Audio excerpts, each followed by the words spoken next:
Loshak at. The bottle's getting empty up the crack and we stacking chips. All of it's what I want. Plus money winners, that's what I'm on. You can say I'm gone. I prefer elevated public sports radio. Time to get educated, get produced. Leave the juice, letting loose with so much abuse that the bookies wanna call it truth. They getting slaughtered. Can't forget Jeff and low baggers in the chat. That's a lethal weapon 'cause we be pubbing.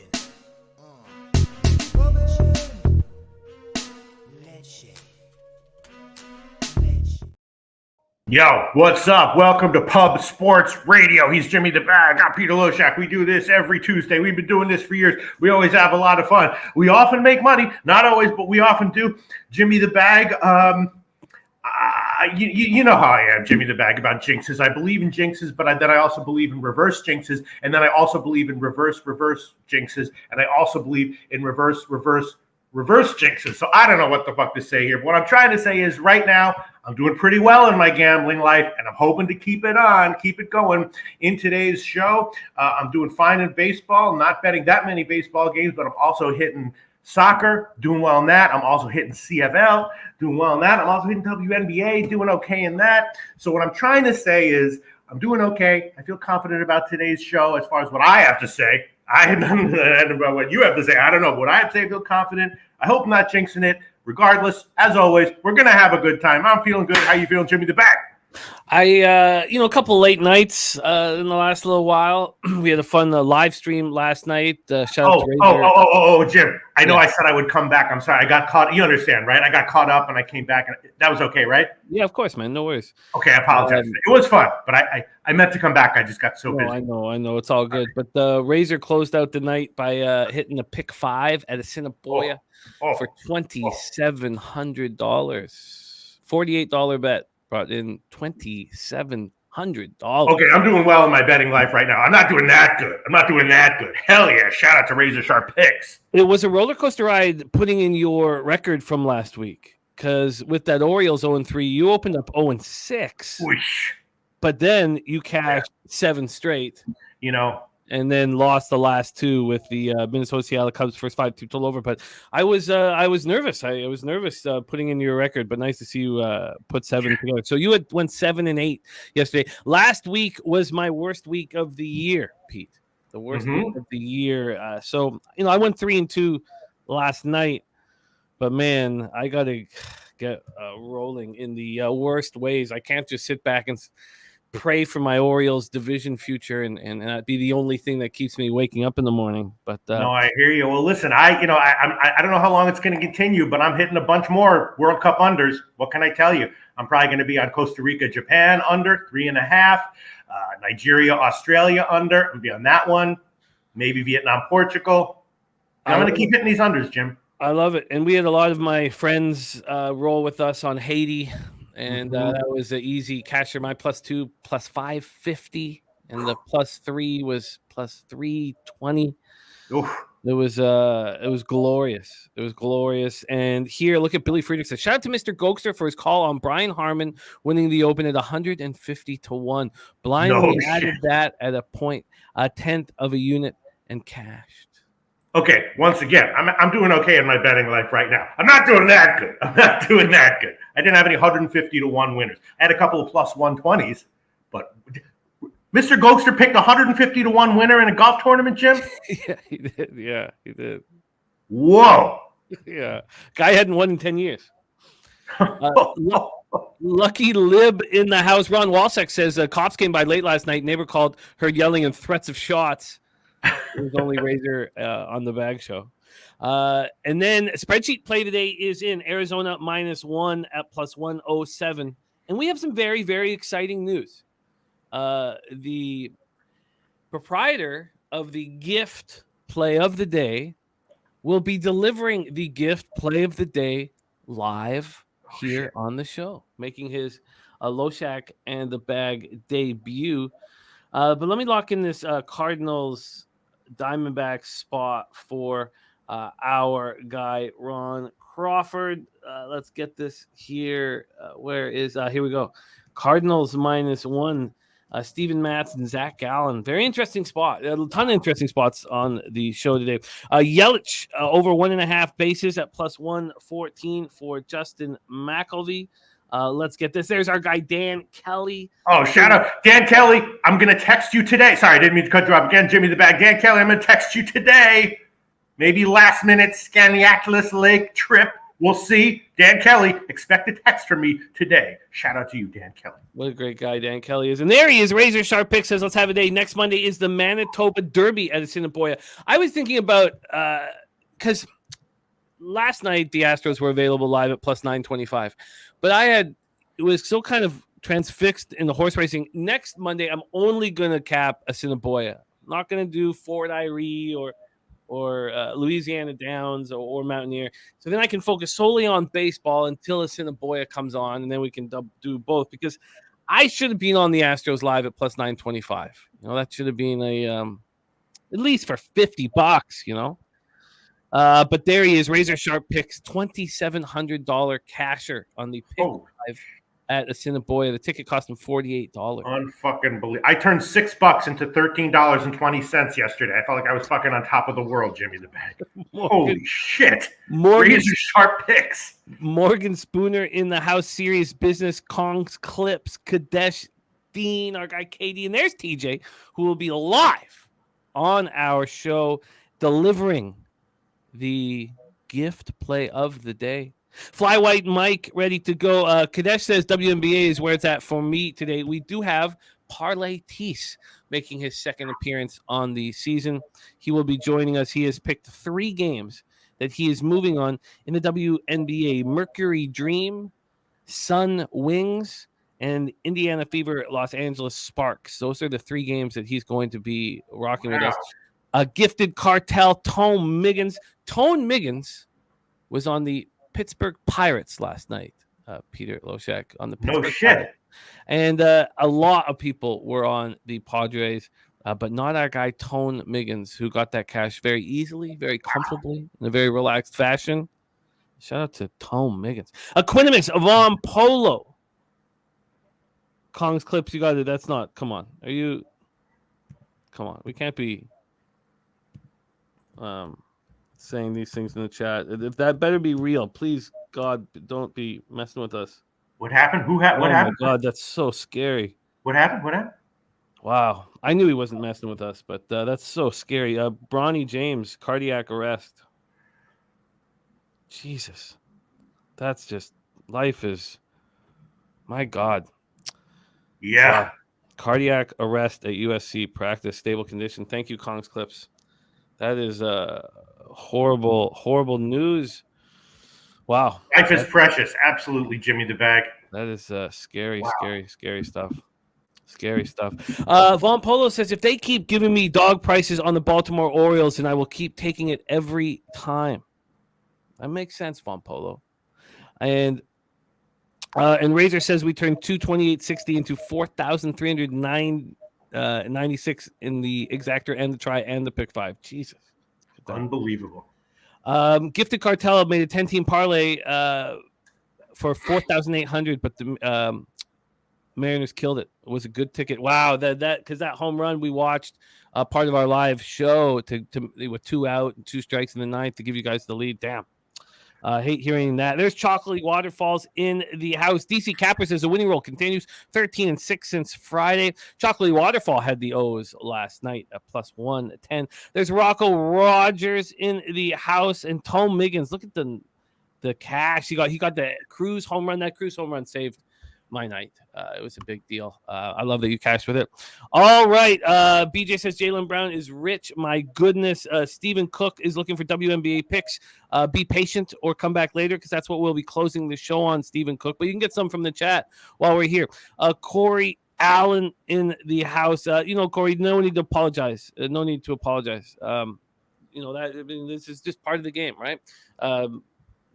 And you give out way more winners than losers, so no need there. Thank you guys all so much for joining us. Professor Chris, ready to get to work. Mally Mal, XCal 360, Andrew G, and Rocco Rogers saying Jason Hayward, the GOAT. I can't believe he's hitting right now. All right, it is great to see all of you guys. We have a lot of work to do, Pistol Pete, anything else you want to talk about before we get down to business? Yeah, no, I just want to say that. Did you say that Teece is going to talk about Las Vegas, Chicago, and WNBA? He is not talking okay. about Las Vegas. Oh, that's a little bit surprising. I thought that was the one game that maybe had some. I took Vegas first half and Chicago full game team total under. But okay, we'll see what he has to say about the other games. Mercury Dream, Connecticut Sun, Dallas Wings, Indiana Fever, Los Angeles Sparks. And Professor Chris says, don't forget to bet the Orioles. Today, let's get to work. Thank you guys. And wow, and Patrice Bergeron retired. Interesting.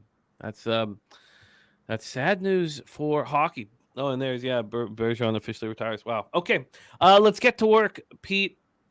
I need to go. All right. I'm going to quickly tweet this thing out. Why don't you set up whatever you're setting up, and I'm going to tweet out the link to the show. All right, Jim? Thank you, my friend. 6:40 p.m. Eastern, the Los Angeles Angels, 51-49, 22-26 on the road to the Detroit Tigers, 46-54, 22-27 at home. We're at Comerica Park in Detroit, Michigan. We will start with the weather here in Comerica. It's not that nice up in Toronto. It hasn't been warm here lately. We know there's a big heat wave on the Pacific side of things. But Detroit actually warmer than I thought. I guess I haven't been outside in a long time. 87 Fahrenheit, 6.3 miles per hour right to left. And then it's fully in by the end of the game. 7.7 mile per hour fully in. Let's go over to Ballpark Pal and see their expectations here of Comerica. Minus 13% home runs. Interesting. Minus 2% runs. Minus 13 and minus 2. There's Dabby Cab in the house. Billy Friedrichs on the Angels. First 5 money lines. His E-Rod's last 3 starts have been very bumpy. And there's Birdie in the house as well. Comerica Park in Detroit, Michigan. We got Griffin Canning going up against Eduardo Rodriguez. Let's take a look at the line history here to get us started. The first 5 inning total is sitting heavily juiced to the over at 4. It did open at 4.5, heavily juiced to the under. It's now at 4. So we've dropped a half run there. Looking at the full game total, this opened up at 8.5, and it's still there at 8.5. It did, though, drop to 8 at 6:12 a.m. It lasted there for 9 minutes. But it's at 8.5 with no movement. No movement. So we have movement on the first 5, no movement on the full game. And on the money line, we have these Tigers opening up at minus 130. We've had 13 cents of movement towards the Los Angeles Angels, who have gone 12 cents in their direction, plus 120 to plus 108. Take a look at the cash flow here for this one. Our opening game, Angels Tigers, on the total, 22% of the tickets and 98% of the cash is on the over. That is alarming. 29% of the tickets and 51% of the cash on the Detroit Tigers. Professor Chris is on the Angels model, shows Angels money line minus 125. He betted at plus 108. There's our guy, Clint Starr, the Die Hard MMA podcast, talking about the cappers who are finding success. Clint has just passed the up 50 units on the season in UFC and mixed martial arts this year. Holy shit. In 2023, he's up over 50 units. Oh, my God. Our guy. And there's Troy Torrance in the house. Is all the money on the over. Line not moving. 8.5 is a good number to target the under, first half or full game. Yo, shout out to Troy Torrance. Troy Torrance. I love reading your shit on Twitter. Troy Torrance. Personal shout out to you, Troy Torrance. Griffin Canning going up against Eduardo Rodriguez. Canning coming off that very, very strong start in a 4-3 extra inning win at home versus the Yankees. He went 5 2/3 with 2 earned runs allowed, 6 hits, 12 strikeouts, and 3 walks. And it was nice to see him rolling like that after almost missing 2 full years with a back injury. Eduardo Rodriguez coming off a 3-2 win at the Royals. The Royals were actually hitting lefties over the last 3 weeks or so. Rodriguez, 2.69 ERA, 0.97 whip. He was spectacular before he went on the shelf. At home, 2.70 ERA, 206 opponents batting average. The Angels are smashing lefties. I mean, that's just facts. They're smashing lefties. 258, 863 OPS versus lefties in July. All these stats are now from July 1st. Tigers are not hitting righties. 236, 679 OPS. The Angels bullpen is an atrocity. And there's a bunch of them right now pitching very poorly. Angels bullpen in July, 7.02 ERA. Tigers, 4.86. Pistol Pete, take it away. Canning, Rodriguez, Angels, Tigers at Comerica. All right, sorry. I was just going to give a few tennis stuff and soccer stuff that I'm on as well. If people wanted to, I don't know if it's tailable, but should I give it, Jim? You should, but we have this message in from our friend Jared. It says struggling today, just 30 minutes in sleep, covered in wasp stings. Too much pain to sleep. Holy shit! That's I hate hearing that, Jared. I'm sorry to hear that that is the situation, but at least you can focus on baseball right now. That will soothe you. That will soothe you. Chocolatey Waterfall also on the Angels' first 5 money line. Nutflush Allen in the house. So take it away, Pete. And then DJ saying wasp stings are no joke. As a farmer, those things attack in droves. Had to get. All right, let me just give a few things. The lines have moved, but I'll give them anyway. All right, Jim. Yes, and there's a little concern about you laughing at the man covered in stings. What? Chat. There's a little concern that you showed no compassion. Oh, come on, that's fun. No, I'm kidding around. Hell yeah. No, I feel your pain. I was laughing at the part where he goes, absolutely love the Tuesday show, though. That was the part I was laughing at. Okay. All right. You can talk about anything that you'd like. I know. I'll just quickly. I am on Yibing Wu in Atlanta. Tennis. It's gone up a little bit. I got it at 170. Now it's like 175. I'd still bet that. In soccer, I bet in the Leagues Cup. Now these lines have moved. I did bet Miami against Atlanta over. I got it at 145. It's minus 180. You know me. I'd probably still take it at 180 if it was there. And I got Galaxy against Leon. LA Galaxy against Leon over 2.5. I got 145. It's now 160. And you know me. I'd take it at 160 if I didn't have it at 145. Those are 3 plays that I'm on. Just letting y'all know. All right, Jim? Many blessings to you, Pistol Pete Loshak. Yeah. Yibing Wu. Minus 155 I got, actually. I like that. I'd still take it at 175, wherever it is now. 1 o'clock p.m. All right. What game are you talking about here, Jim? Angels, Tigers. Yeah, I'm kind of feeling like Mally Mal right now. I'm doing well with everything except baseball. Kind of waiting for baseball to get over. But okay, Angels, Tigers. This one, the lines look okay. Canning usually gives up a few. The 12 strikeouts is very impressive. I would guess. I haven't bet this one. I would guess that he probably gives up 3 or so here. Maybe not, but 3 or so. Erod is tough because I don't have a good read on him, actually. I would expect him to have a decent start here, but a low confidence for both these starters, and it's going to be a pass for me. Yeah, I don't. I don't think Canning's going to have a good start, but I don't want to sit back and trust the Tigers' offense. Exactly. So it just makes it tricky, and Rodriguez has not looked quite as good here since coming back. So, all right, let's move past this first game and move on to the second game, 6:40 p.m. Eastern, Baltimore Orioles. Jim? Yes. Gifted Cartel made a Fade Pete comment. Okay. All right. Okay. We'll see.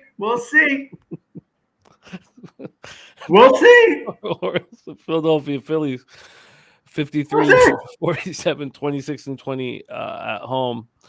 And Citizens Bank Park in Philadelphia, Pennsylvania. So we have Kyle Gibson versus Taijuan Walker. But that's not all we have in this one, Pete. Mm-hmm. We have the debut of a capper who I've watched excel for a long period of time. He wanted to come onto the show and give us the gift in person. The gift over 2 years is 24-12 plus 11.93 units with an ROI of 30.4% and an average line of minus 103. Please welcome the creator of the gift, my man TJ in the house. TJ, how are you? Good. What's up? JPB? What's up, Loshak? Excited to be here. Hell yeah. This is exciting. We finally get to see you in action, in person, and the gift has been extremely successful here. So let's set a quick table here at Citizens Bank Park for the gift coming to us in person here. We're going to start with the weather in Philly. 75 Fahrenheit, 6.2 miles per hour left to right, very slightly in. It moves around and dies down, and it gets up to 8.4, dies down to 5.4. When it's 5.4, it's actually out. We have expected offense from Ballpark Pal plus 13% home runs, plus 4% doubles and triples, plus 7% runs. This is tied for the second most offensive situation on today's board. We have line history here. Let's get after that. First off, cash or money line wise, we have the Phillies opening up and minus 131. They're now minus 118.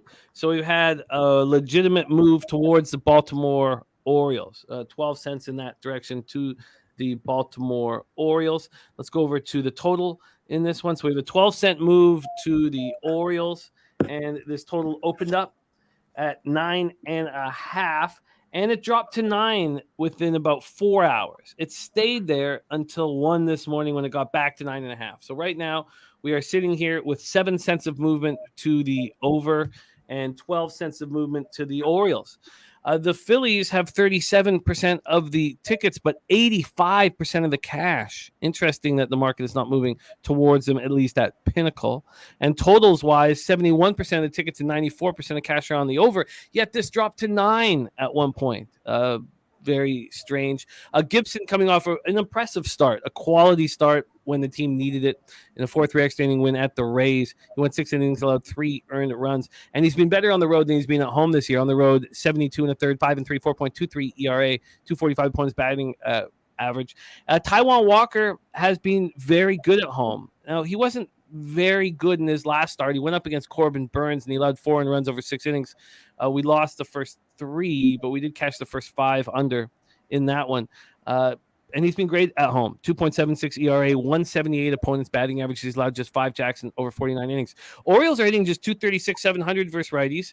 Almost the exact same numbers as the Phillies, 237, 694. And both bullpens have been very, very good. Let's hear what our guy TJ's gift play of the day is. TJ, take it away.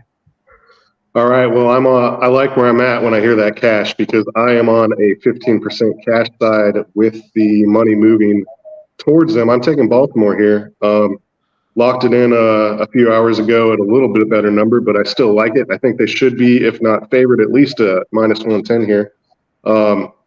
People see Gibson's ERA and his results over the last 6 starts, particularly. I'm looking at a ERA of 7.03, while his previous starts was a 2.92. But there's a lot of bad luck in there because his expected FIP and his FIP are actually better over his last 6 starts than those previous 6. So I'm expecting positive regression out of him. Philly's gone cold against righties. The last 12 to face them have averaged over 5 innings pitched with a 2.77 ERA. And look at what Creamer did last night, 7 innings, 1-run ball against Philly. I actually have heard a lot of, there's going to be a letdown after the Tampa series. I do have 2 good friends who work in the Baltimore organization. They're not going to show up on any team list, but they're on the payroll. And they say these guys are focused, man. They're looking to add at the deadline, and these players really want the division. So I think your bet's good, Jimmy, and I'm riding with Baltimore today as the gift. The gift, Pete, is in Orioles at plus 109. What do you think, Mr. Loshak? Yeah, I mean, that was my first thought, was like, why is Baltimore a dog here? My numbers indicated that they should at least be even with Philly. Didn't quite understand it. I have the starting pitching, as TJ said, roughly a wash, but Baltimore is a significantly better team. And if TJ knows guys on the inside, but I don't know, I fucking know you. I know Jose Bouquet. A lot of good that does me. But, I trust what he says. Baltimore should not be a dog, I guess, Yeah, Baltimore should not be a dog. I also, after capping this, would have interest in the under. It's been a long stretch of the Orioles playing very good baseball, and they're still continuing to play it, but neither team's hitting that hard right now. And I have interest in the under, and I think even more so, when I see that 93% of the cash is on the over and they dropped it to 9. TJ, what did you think of the total? Did you dive into a possible bet on it, or were you only focused on the side? I'm more on the side. I'm a little concerned with Walker here. If you look at his good stretch that he had in June where he was, 1 earned run every game, his walks 0, strikeouts 8, walks 1, strikeouts 5, walks 1, strikeouts 6. His last 3 here have been 5 walks, 8 Ks, 3 walks, 3 Ks, 2 walks, 6 Ks. He's losing it a little bit on the control. His numbers versus lefties kind of worry me as far as I could see Rutschman with a big home run here. I would lean under. Like you, it's always better to be on that other side of the money. The good thing for the under is that Baltimore didn't use Cano or Bautista last night. So that's another reason I like Baltimore more is they have the better arms available. So, yeah, I could see the under, but, stronger on Baltimore, especially at dog price. Well, I'm interested in rolling with the gift. I've been kind of staying away. I had a little concern about what the Orioles would do yesterday, and they keep passing every single test that's put in front of them. Every single test. So they passed it again last night. They were very, very good. And that was with Rutschman having the day off yesterday. So yeah, no, they are a special ball club. Orioles plus 109 is the best number available right now, and it's at Pinnacle. Pete, do you want to make anything official for this? Well, I trust the gift, and I was going to pass, but now I see Gifted Cartel actually posted Phillies and the under. So let's fade Gifted Cartel here a little bit, and let's make Baltimore an official play for me, Jimmy the Bag. How about that? You got it. I'd like to join you guys. Yeah, more of a fade of Gifted Cartel though than a tail of, but it is still a little bit tail of the gift though. I'll take that as a compliment, Loshak. Yeah, definitely. TJ, where can our cappers find you on Twitter? At TJ32. I'm sorry, TTJB32. I should know that. I haven't been on Twitter as much lately. I've been working some other things, and I got like 8 goats giving birth in the next couple days, and some cows and pigs. I wore my goat hat for the show. Nice. So I've just been busy, but capping baseball is the first thing I do, and it's all I try to do all day. But TJ, this is very, very exciting to have you here making an appearance with the gift. I hope you will come back many, many times. Anytime that you are available to give the gift in person, we would be very thankful to roll with you. I love the way you cap. Very intelligent, very selfless. The GOAT call play of the day. Lucas Ryan wants the GOAT call play of the day. We don't have a very good history with the animal play of the day videos. It's pretty weak. And I'll give you guys. Where is the? Here we go. This is our first try at it, and I don't know if we want to go further with the GOAT call, but this is what Jose made for Moose, and this is also Jose sound effects.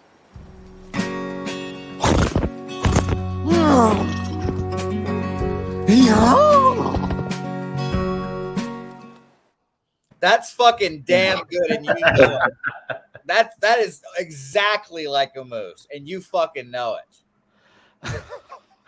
I don't know if I want to hear his GOAT, but we may give him the opportunity. TJ with the gift. Thank you, my man. I popped your Twitter handle there in the chat, TTJB32. But thank you for rolling with us, my friend. And I think Loshak and I are both going to join you on this. So go get him. Good luck, guys. Thank you, man. There he is, TJ, giving us the gift in person. Pistol Pete Loshak. Let's move on. 6:40 p.m. Eastern. Next up for us, Miami Marlins at Tampa Bay Rays, Tropicana Field in St. Petersburg, Florida. We have already heard from Viper, our man Vipe. He's on Tampa first 3 and first 5 unders. So not Tampa. Oh, Tampa first 3 and first 5 unders. Sorry. He's on Tampa first 3 and the first 5 under. I came very close to betting this under, and I couldn't pull the trigger, and I don't really know why I was so hesitant. Neither team is hitting right now, especially the Rays, 212, 656 OPS versus righties in July. Talk Sports with JT is on Miami, Tampa, Nerfy. So the question is Edward Cabrera. His walks can get the better of him, but that Cardinals team he shut down is rolling offensively. So why wouldn't he come and shut down the Rays? Can we put a line through Cabrera's road record? 41 innings, he's 0-5 with a 5.93 ERA. I think that we can. I think that we can trust Cabrera, especially after what he just did in St. Louis. Going up against Tyler Glasnow, who looks like a top 5 pitcher in the league at times. And then at other times he gets a little sloppy. 7 innings in his last start, 3 runs, just 2 earned, 9 Ks, and no walks. It was very good, but he lost 4-3 to Kyle Gibson and the Orioles in that one. And he's got a 3.90 ERA at home, 198 opponent's batting average. As I said, Marlins aren't hitting righties, Rays aren't hitting righties, and both bullpens have been mediocre. So why don't we just take a look at the line history here for this one? And I'm in agreement that the Rays should just not be a minus 201 favorite, but can anybody back the Marlins with their win-loss record over the last few weeks? There's been a 21-cent move to the Rays from minus 180 to minus 201. And from a total side of things, we have this opening up at 7.5. And now are there 7s on the board? There are not at reputable books, but there are some 7s here. There's been 5 cents of movement to the under 7.5. And again, I looked very closely at the total and probably would have moved on it had there not been such big bets made on the over. 47% of the tickets and 90% of the cash is on the over. So big bets coming in on the over, and 70% of the tickets, 86% cash on the Tampa Bay Rays. Take it away for us here, Pete. Tropicana Field, Marlins, Rays. Yeah, well, you pretty much said everything. It's, no run in the first inning and, first 3 and maybe first 5 unders all seem to be pretty obvious, Jimmy the Bag. At this point in the season, as I've said, I kind of, go with my plays that seem obvious, as opposed to at other points in the season where I'm like, the market doesn't give away free money on plays that seem obvious. Perfect example of that was last night with Wainwright and Nelson, just like, yes, they suck, and yes, they're going to continue. This is not quite like that because Cabrera, obviously is when he's on, he's lights out, but not super consistent. Glasnow, I am a believer in, but as you said, no way in hell Tampa Bay should be this big of a favorite. Even Tampa Bay first 3, I couldn't pull the trigger on. So yeah, I'm going to have a bet on no run in the first inning and the first 3 under at 1.5 at plus 155. Don't know if I want to give it official though, Jim. Yeah, I took a long look at the first 3 and the first 5 unders, but the big bets on the overs stopped me in my tracks. Yeah, you know what? I'll make. The first inning total just changed. I'll take no run in the first inning. I'm seeing minus 128 at Pinnacle, 125 at Will Hill. I'll take that. No run in the first inning, minus 125. We can make that official. Loshak, Nerfy, minus 125. Yes, we will be, Birdie. We will have NFL announcements. We have lots of announcements coming in August here. So, yes, we will be. TJ says Miami plus money on the plus a half first 5. Says he'll be betting that right before the game. Right before the game. TJ likes Miami plus a half first 5? Yeah. If he likes that, then I would think that the first 5 under at 4 has got to be a good bet. That's what I was staring at for a long time. I had difficulty getting over all these big bets on the over. Yeah. And that's all. So, but I was staring at it, and I'm not going to move on it here. Yes, Timmy, we're still waiting, but I wish we could announce them now, and it's been a little frustrating.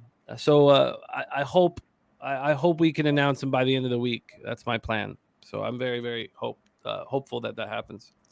Remo says, can't believe I'm saying this, but is there a WNBA breakdown today? Yes, Parlay Teece will be joining us. BJ says, why move on the Marlins when there was a clear big move on the Rays? Because, yeah, there's been a clear big move on the Rays. They just shouldn't be at this price. I mean, that's all. They're just not playing at a now, look, the Marlins are playing horrible too, but that's all. That's why the Rays just should not be a minus 200. They're not hitting, and their bullpen is just being okay. So that's my thought. But I looks like I'm just going to stay off this. Loshak, Nerfy is your only move? Yeah, I'd love to take a shot with a big dog line at plus 155 on the under 1.5 first 3, but I just don't want. I don't want to double up.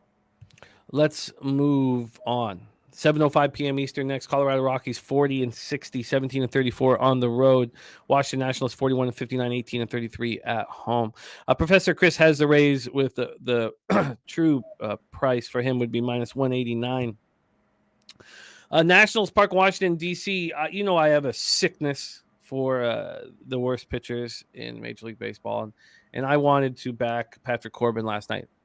But I just couldn't take him as a favorite. I just couldn't do it. I just could not do it. And thank God I stayed off, because I would have lost. And thankfully, I got to talk it out with everybody on the show, and they kept me off of that losing bet.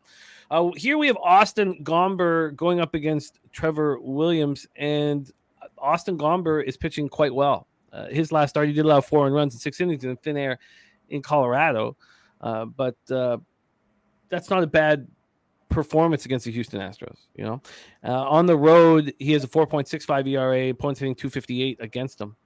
Trevor Williams, 4.38 ERA, 1.44 WHIP on the year, coming off an 8-3 loss at the Cubs, but it wasn't on him. He allowed 2 earned runs over 5 innings. And he's been pretty good at home, 4.17 ERA, 251 opponents batting average. Rockies are not hitting righties at all. And the Nats are hitting lefties very hard, 284, 858 OPS. The Rockies bullpen in July is 4.95 runs better than the Nationals bullpen over 9 innings. I mean, that's just unbelievable how bad this Nats bullpen is, and also how good the Rockies bullpen's been. So let's start with the weather here in Washington. We have 81 Fahrenheit, 6.3 miles per hour to left, stays between 6.2 and 7.3 miles per hour. A ballpark PAL has Nationals Park at just +1% homers and +2% runs. Then we'll take a look at the line history here. We'll start with this total.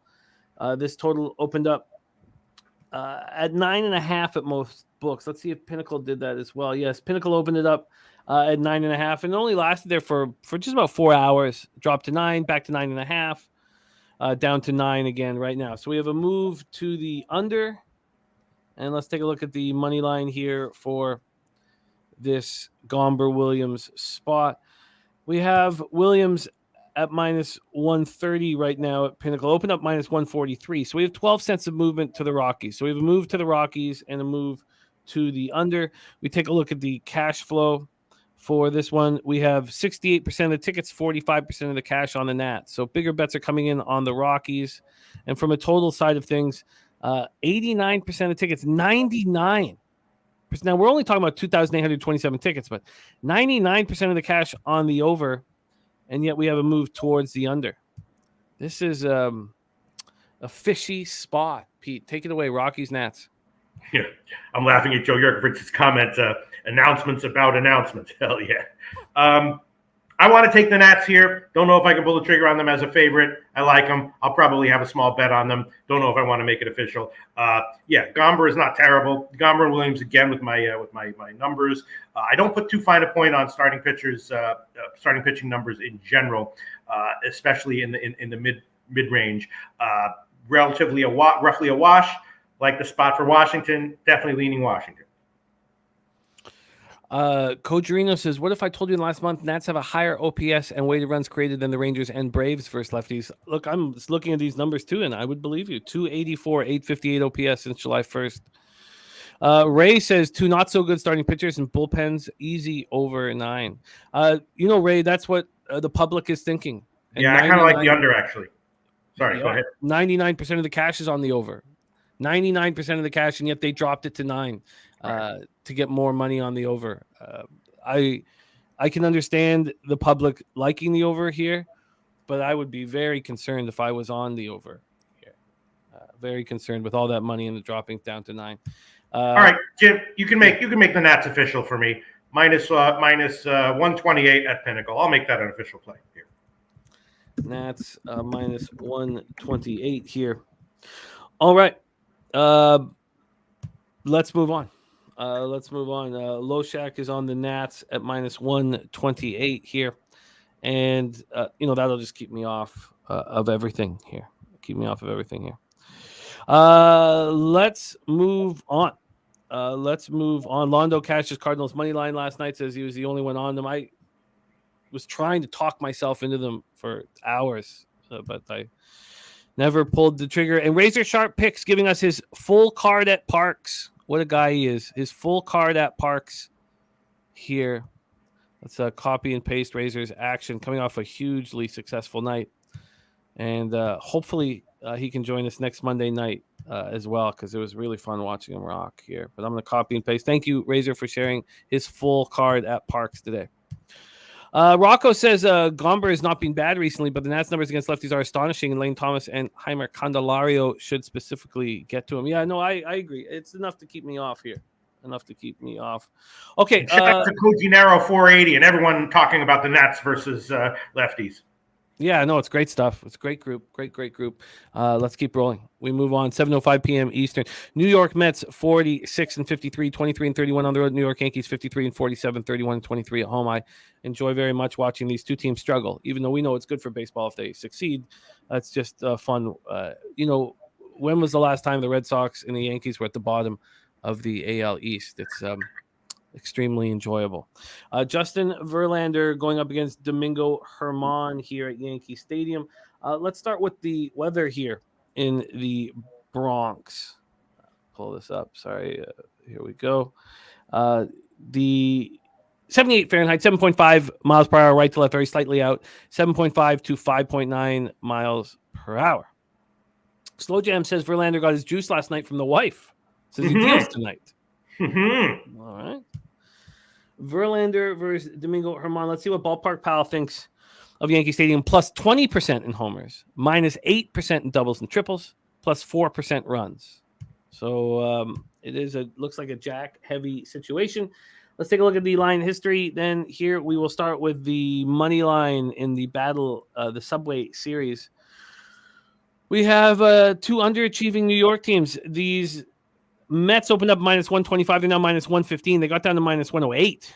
So 10 cents of movement right now. But there was a big move towards these Yankees and Domingo Germán.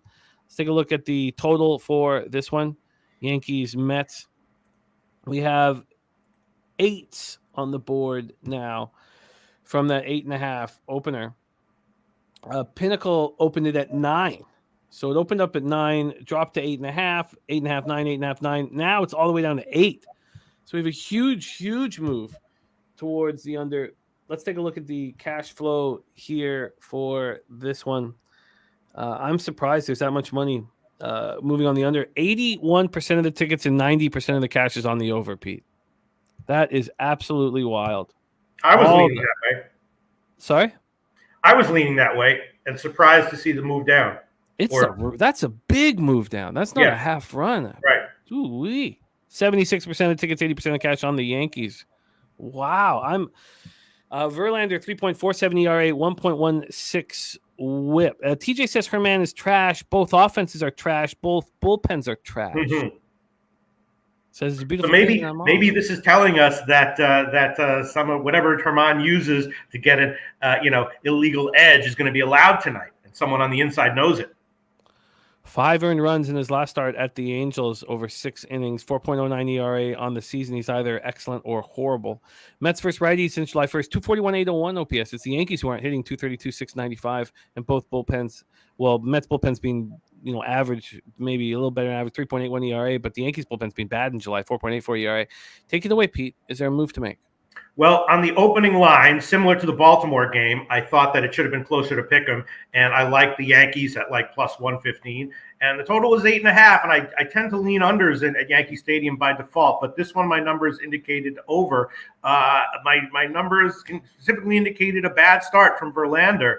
But based on the line movements, it looks like the market, someone knows something about Herman that he's going to have a good start. Maybe he's got some, super advanced sticky stuff that they're going to let him use tonight, and someone on the inside knows it. So I still like my lean to the Yankees.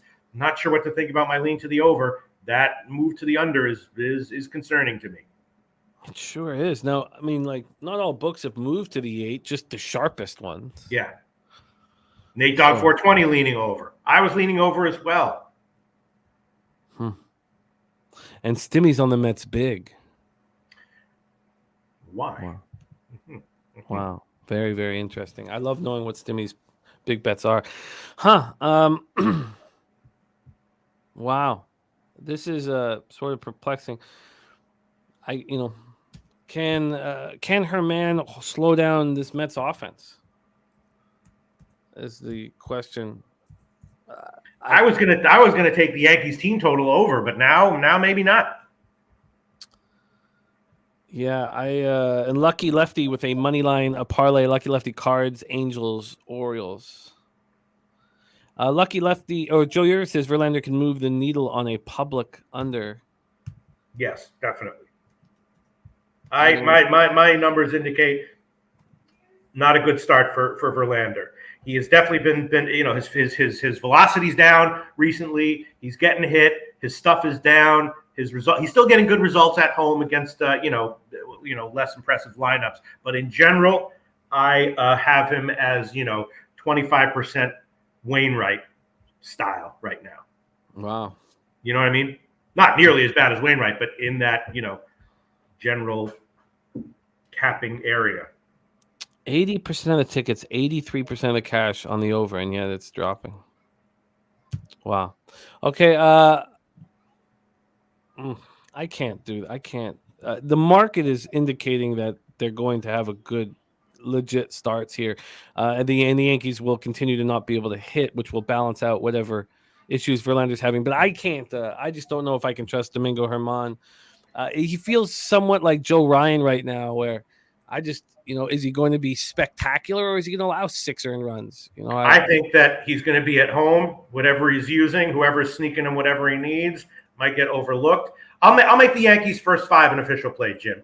I'm seeing plus 115 at Pinnacle, which is not great. We'll see where it closes, and I'll take that. Yankees first 5 plus 115. Yankees first 5 at plus 115. Gifted Cartel says Yankees under 3.5. Says the runs on the Royals don't fool him. All right, let's roll on.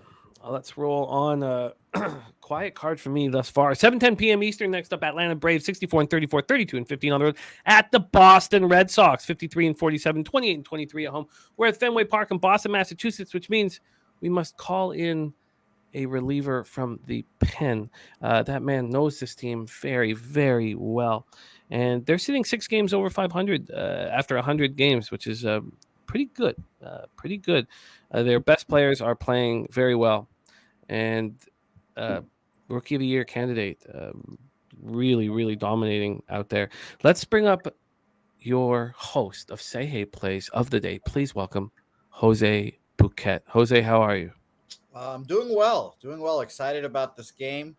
Shout out to TJ with a great debut on the program. I'm obviously tailing his pick, obviously, so that'll be fun. But I am a little concerned. His guests do have a history of struggling in the first show, but I'm telling you anyways. You're right. That is a long-standing history of the first time somebody doing our show. That's something that's important to talk about. So is it not going to be Slick Nick Pivetta on the bump? No, he's not going to start any games. I can tell you that. I think it's Cutter Crawford. But I'm not 100% sure. And if it is Nick Pivetta, it'll be a bullpen day. It'll be like Bernardino to start and then Pivetta. But I think it's Cutter Crawford. I'm not 100% sure, though, obviously. So we have Charlie Morton on the other side, coming off 5-3 loss at home versus Arizona. He didn't look very good. 5 2/3, 6 hits, 4 earned runs, but he's been very good on the road this year. 2.87 ERA. He's allowed just 2 home runs in 53 and the third innings. The Red Sox are hitting, man. 293, 846 OPS versus righties. Better than the Braves in July. Quite a bit better than the Braves. Both bullpens have been very, very good. Let's start with the weather at Fenway. 78 Fahrenheit, 6.6 miles per hour, right to left, very slightly out. And then rain becomes an issue. Rain becomes an issue in this game, which is a problem here. There's our guy Sean Pulliam in the house. Our guy Nate Dog 420 looking at Morton over strikeouts, wondering if he should pull the trigger on that. Let's talk about we can't really talk about any line movement or anything because we don't know who's pitching. So what is your expectation of Morton against the Braves? What are you looking for? What are you hoping to get if you're going to move on this game? I think I'm going to bet the Red Sox in this game, shockingly enough, against what I think is the best team in baseball. And we talked about the second best team in baseball and the Baltimore Orioles as well. Shout to them. But I think I've said this on the program before, but these games are just so important for the Red Sox players. And even Alex Cora. Alex Cora is managing to win every fucking ball game right now. And he's like, for example, I think it was against the Mets. We were supposed to be a bullpen day for Pivetta the next game, but they needed the dub. So they threw him in relief to get those key outs. I would rather ride with a Red Sox team that is really, really trying to win these games because they want to show management that they're actually in the playoff race so they can make trades to bolster everything instead of trading away Adam Duvall and James Paxton, who I actually do hope get traded away, and hopefully they get something back for the cheap. But here's the thing. I think these Red Sox are by right now. Soon as well, Trevor Story comes back. Chris Sale will be back this year as well. I'm very excited about the Red Sox going forward and what they're going to do here. And I've even again opened that box thinking, well, maybe they can make the playoffs. Maybe my Red Sox to make the playoffs bet isn't dead, and maybe I should bet it again. Who knows? But I like the Red Sox today, and I will be moving on them most likely. And who will you be starting with on Say Hey Plays of the Day today? Bobano joins me today, so he'll throw out his 40 bets during the show, and it'll be a whole lot of fun. Plenty of action today to go around. Pistol Pete, what do you think of Charlie Morton in this spot? I think he gets touched a bit. I would be shocked if it was another, 6 or 7 inning 1 or 0 run appearance. I think it's much more likely to be one of the 3 or 4 run appearances. We'll see what the line is, and we'll see what the we'll see who the starting pitcher is for Boston. But I would be leaning. I mean, I have no idea what the lines will be, but I'd be leaning Boston and the Boston team total over. And Jose, do you have any other spots on the board here today that you want to jump back on with us? Yeah, I'll jump on in the Astros game because everyone knows where I'm on in that game and what my heart is invested in. Shout out to them yesterday for pulling out that dub. But yeah, Astros Rangers will be a fun one. Plus 925 was available on the Astros during our show. Plus 925. Stimmy OG says Loshak, the last time he woke up with a nasty rash and it burnt when he peed, he went on a 2-month winning streak. Right as soon as the burn went away, he just started. I say that all the time, Jimmy the Bag. The best. Well, I won't get into the exact story, but yeah, when I feel like absolute hell and ass is when I tend to do best in my handicapping, especially in contests. I hear you.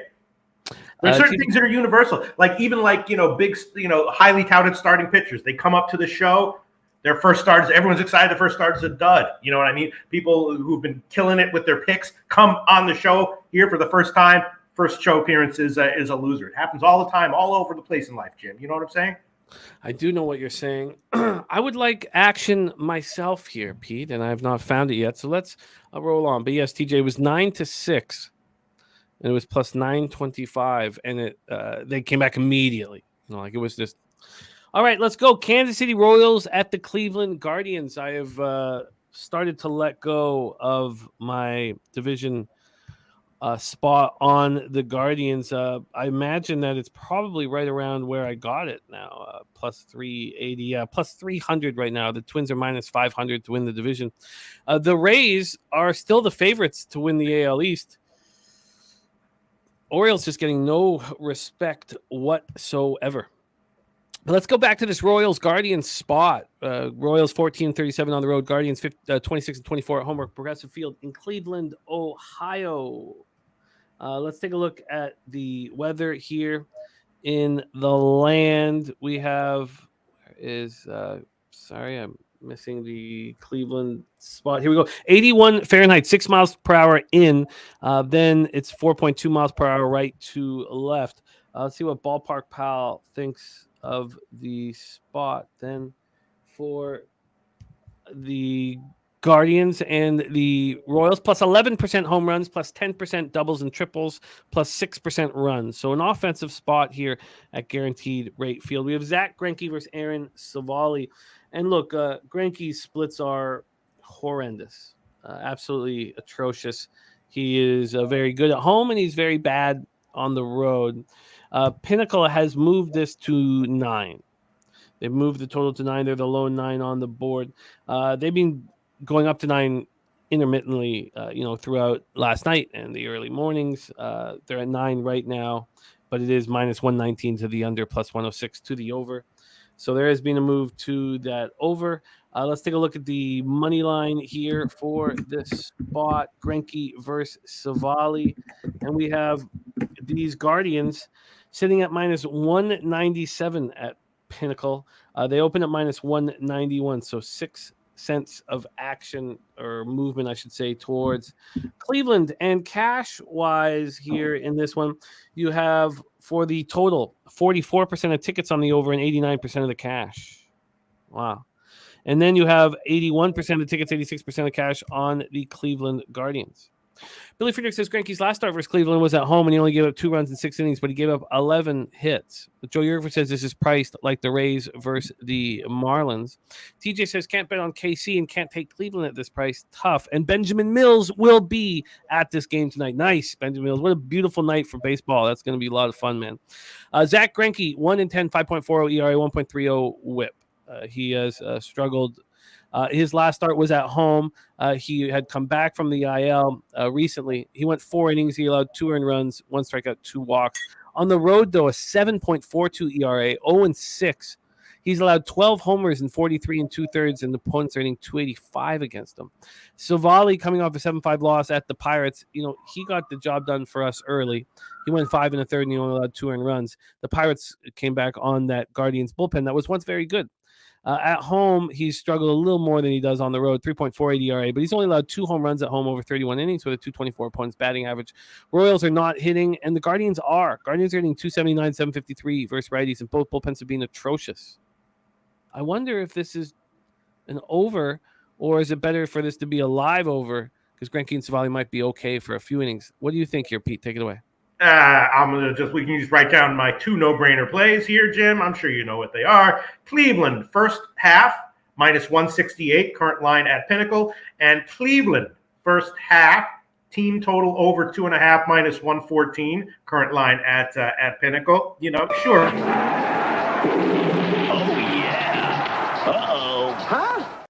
Where the fuck is it? Where you get back? Look at my notes here. Hey, Jose Bouquet, eat my ass. So eat my ass. Okay, this is Greinke against fucking Savali, minus 168. Okay, why don't you? What are all those jokes? Turn your body opposite direction and take an inverted cock up your ass or whatever it is. Whatever the jokes are about you, Jose Bouquet. Yeah.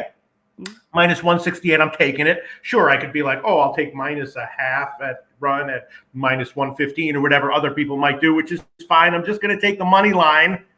Savali, I think, will be okay. Greinke, I think, is very vulnerable. Sure, it's possible Savali could get hit and Greinke could throw 5 innings and give up 2 runs or whatever, and then I'll eat the losses, okay? Fucking Jose Bouquet. Yeah, you'll eat the losses while he eats your ass. Tech skills and his media production skills. Jose Bouquet. Yeah, I'm taking both of them. Official plays, Jimmy the Bag. And is this the inverted cock in the ass play of the day? Yeah. This is the inverted cock in Jose's ass. No, cock in Jose's inverted ass. Play of the day. Cleveland Guardians minus 168. First half, first 5 innings. Our friend Dennis Garcia, I believe it was Dennis, found you this number. Minus 166 at Bet Online, so we can. No. I want 168. And in fact, if someone can find a bigger favorite line, I'll take that. In fact, right, I'm seeing here at Will Hill minus 170. So let's make that the official play, Jimmy the Bag. Fucking Jose Bouquet. Jose, with his fucking media production skills. What do you think about this total? Do you agree with Pinnacle moving it to 9? Sure. I don't know. The total I have no opinion on because I do expect Savali to be okay. I expect Greinke to get hit. No opinion on the total. Slightly an over. Let's go back to the cash flow, shall we? I'd just like to see this once more. 81% and 86% on the Guardians. And how much line movement had there been? We were dealing with 6 cents. Did it go there immediately? Yeah, it moved immediately though.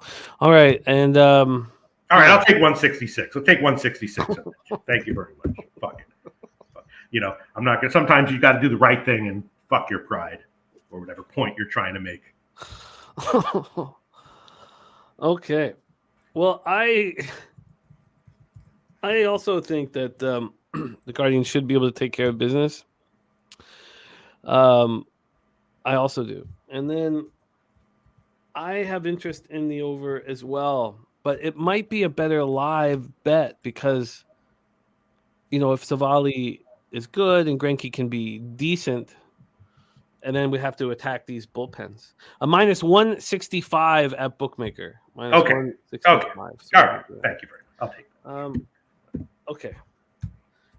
So I think that I may be moving on this. Piker says you're getting about 30 cents better everywhere for the first 5 Guardians than the full game. Says don't see that every day. Yeah, very, very, very concerning. Don't think I didn't notice that, Poker Addicted, for sure. That is weird as hell. Yeah, why would that be? I guess but they do also like the over, so But I think this Savali's going to get hit, I guess. 8.5 here.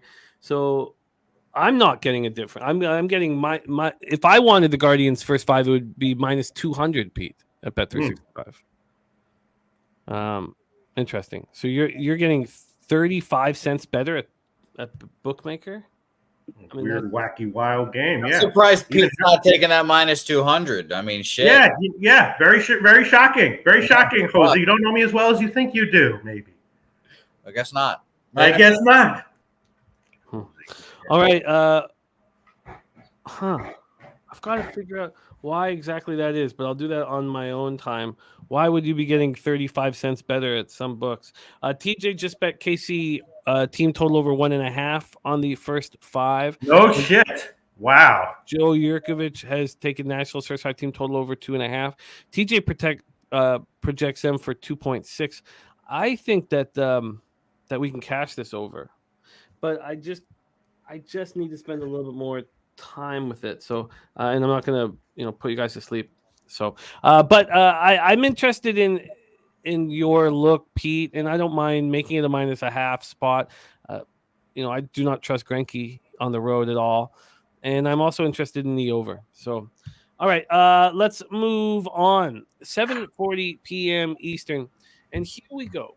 2 pitchers that have just faced each other. It's always tricky. Last night, my whole night was all based around Ashcraft going up against a team that he just faced, 10 days earlier and shut down. And I was nervous. But we caught the first 3 and the first 5, and it worked. Here we have George Kirby and Pablo Lopez. George Kirby was excellent when they met up last week. It was a 5-0 win at home for the Mariners. And Kirby was lights out. 7 innings, 4 hits, 10 Ks, no walks. I just don't trust him to take care of business again. I find that he is volatile. Home road. The splits are fine. He's 3.09 ERA, 270 opponent's batting average. Pablo Lopez, 4.22 ERA, 1.15 whip. I mean, this guy was on an absolute roll. And then All-Star break gets lit up by the Oakland A's of all teams to kind of stop that roll he was on. And then he allowed 2 earned runs over 5 innings at the Mariners.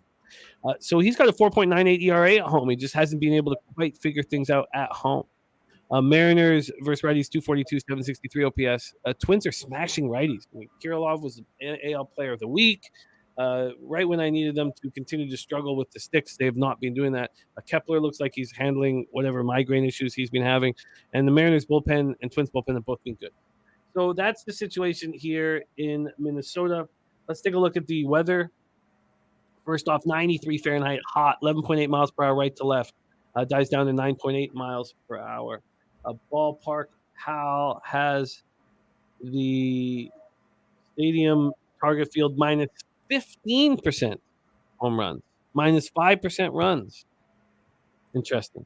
So let's go over to the line history then. For the money line, you have the Minnesota Twins and Pablo Lopez opening up minus 114 and now minus 116. So 2 cents of movement towards the Twins. 2 cents. From a total situation, sorry, let's move over here. So very, very little movement on the side. And from a total situation, we're dealing with 7.5s at a pick'em across the board. Now, this opened up at 8. It dropped to 7.5 at midnight and went right back to 8.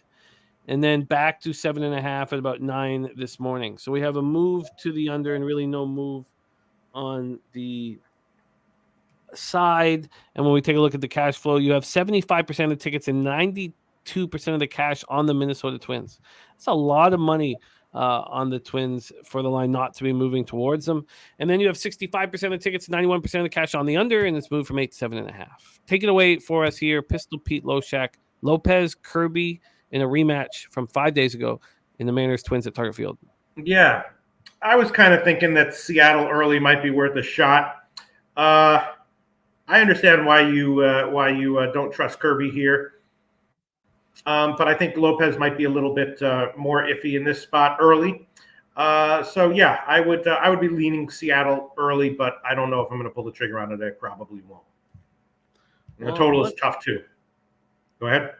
Let's just take a quick deeper look at George Kirby here, because I watch him pitch a lot, and I've seen it be absolutely spectacular. And then whenever I've started to expect it, it just seems to fall off.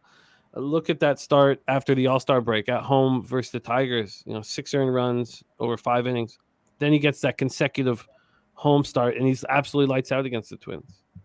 I just, and if we go further back, he has these poor performances that are, seemingly out of nowhere here. That performance at the Padres, that hurt me badly. That was back in early June, but that was right after him and Schmidt had gone toe-to-toe and were spectacular. Right. Kirby goes 8 innings, what did he strike out? 7 strikeouts, no walks, and then the next game he got lit up at San Diego. I don't know what to do with him.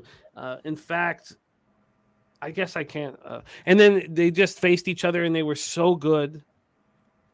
This game, I do poorly when I try to figure out the angle of pitchers that just faced each other, and because that would have taken me off of Ashcraft, it really would have, and I stuck with it and got paid for it. So I don't want to be scared here. Is there anything you want to make official here, Pete? Yeah, I'll tell you, I trust Kirby here, especially early, a little bit more than Lopez. Lopez has a tendency to have crappy first innings. I'll take Seattle first 3 -105 as an official play. That's at Will Hill. First 3 -105. I'll make that an official play.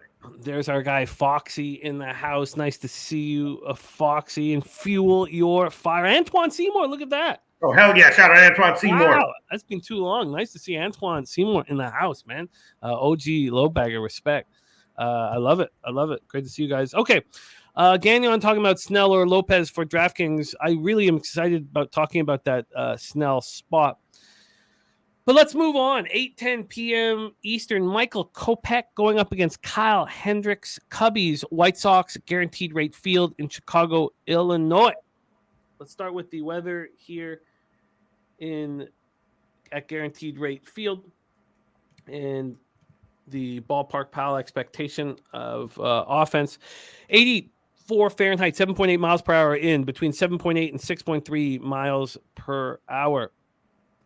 Then let's see what they expect here. We have a guaranteed rate field plus 16% home runs, minus 5 doubles and triples, but plus 7% runs in this spot. Go into the line history here. We'll start with this total, Hendricks and Kopech. So BetChris is still holding a 9. So is Will Hill, but Pinnacle moved it to 9.5. Now that's still plus money to the over. That was 6 minutes ago. So they have moved it to 11 or 9.5 once before. And when they did it, it did last there for 35 minutes, but then went back to 9. So we have a move to the over, a slight move to the over. And then let's take a look at the money line spot and see what their movement is in that one. Here we go. We have a big move to Hendricks. At some books, he's gone from dog to favorite, and that is here as well. The Cubs open up at plus 102. They're now minus 112, so 14 cents of movement to the Chicago Cubs. Interesting. Let's see the cash flow. By the way, on the total, 74% of the tickets, 93% of the cash on the over. And now we've seen it move up from 99.5. Then you have 83% of the tickets and 97% of the cash on the Chicago Cubs. Hendricks coming off a nice start at home, 8-3 win over the Nats. He went 6 innings, allowed 1 earned run, 5 Ks, no walks. On the road, he's been very good this year. 2-1, 2.53 ERA. He's allowed just 3 homers in 32 innings, just 5 walks in 32 innings, 186 opponent's batting average. Kopech coming off a really nice start at the Mets. He shut down that offense. He's been okay at times at home. He's allowed 11 home runs over 48 2/3, but 195 opponent's batting average.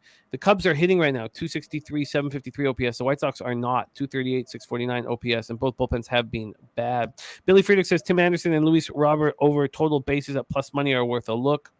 TJ says I can be on the 97% side when it goes from dog to fave. That's fine. Take it away, Pete. Cubbies, White Sox at guaranteed rate field.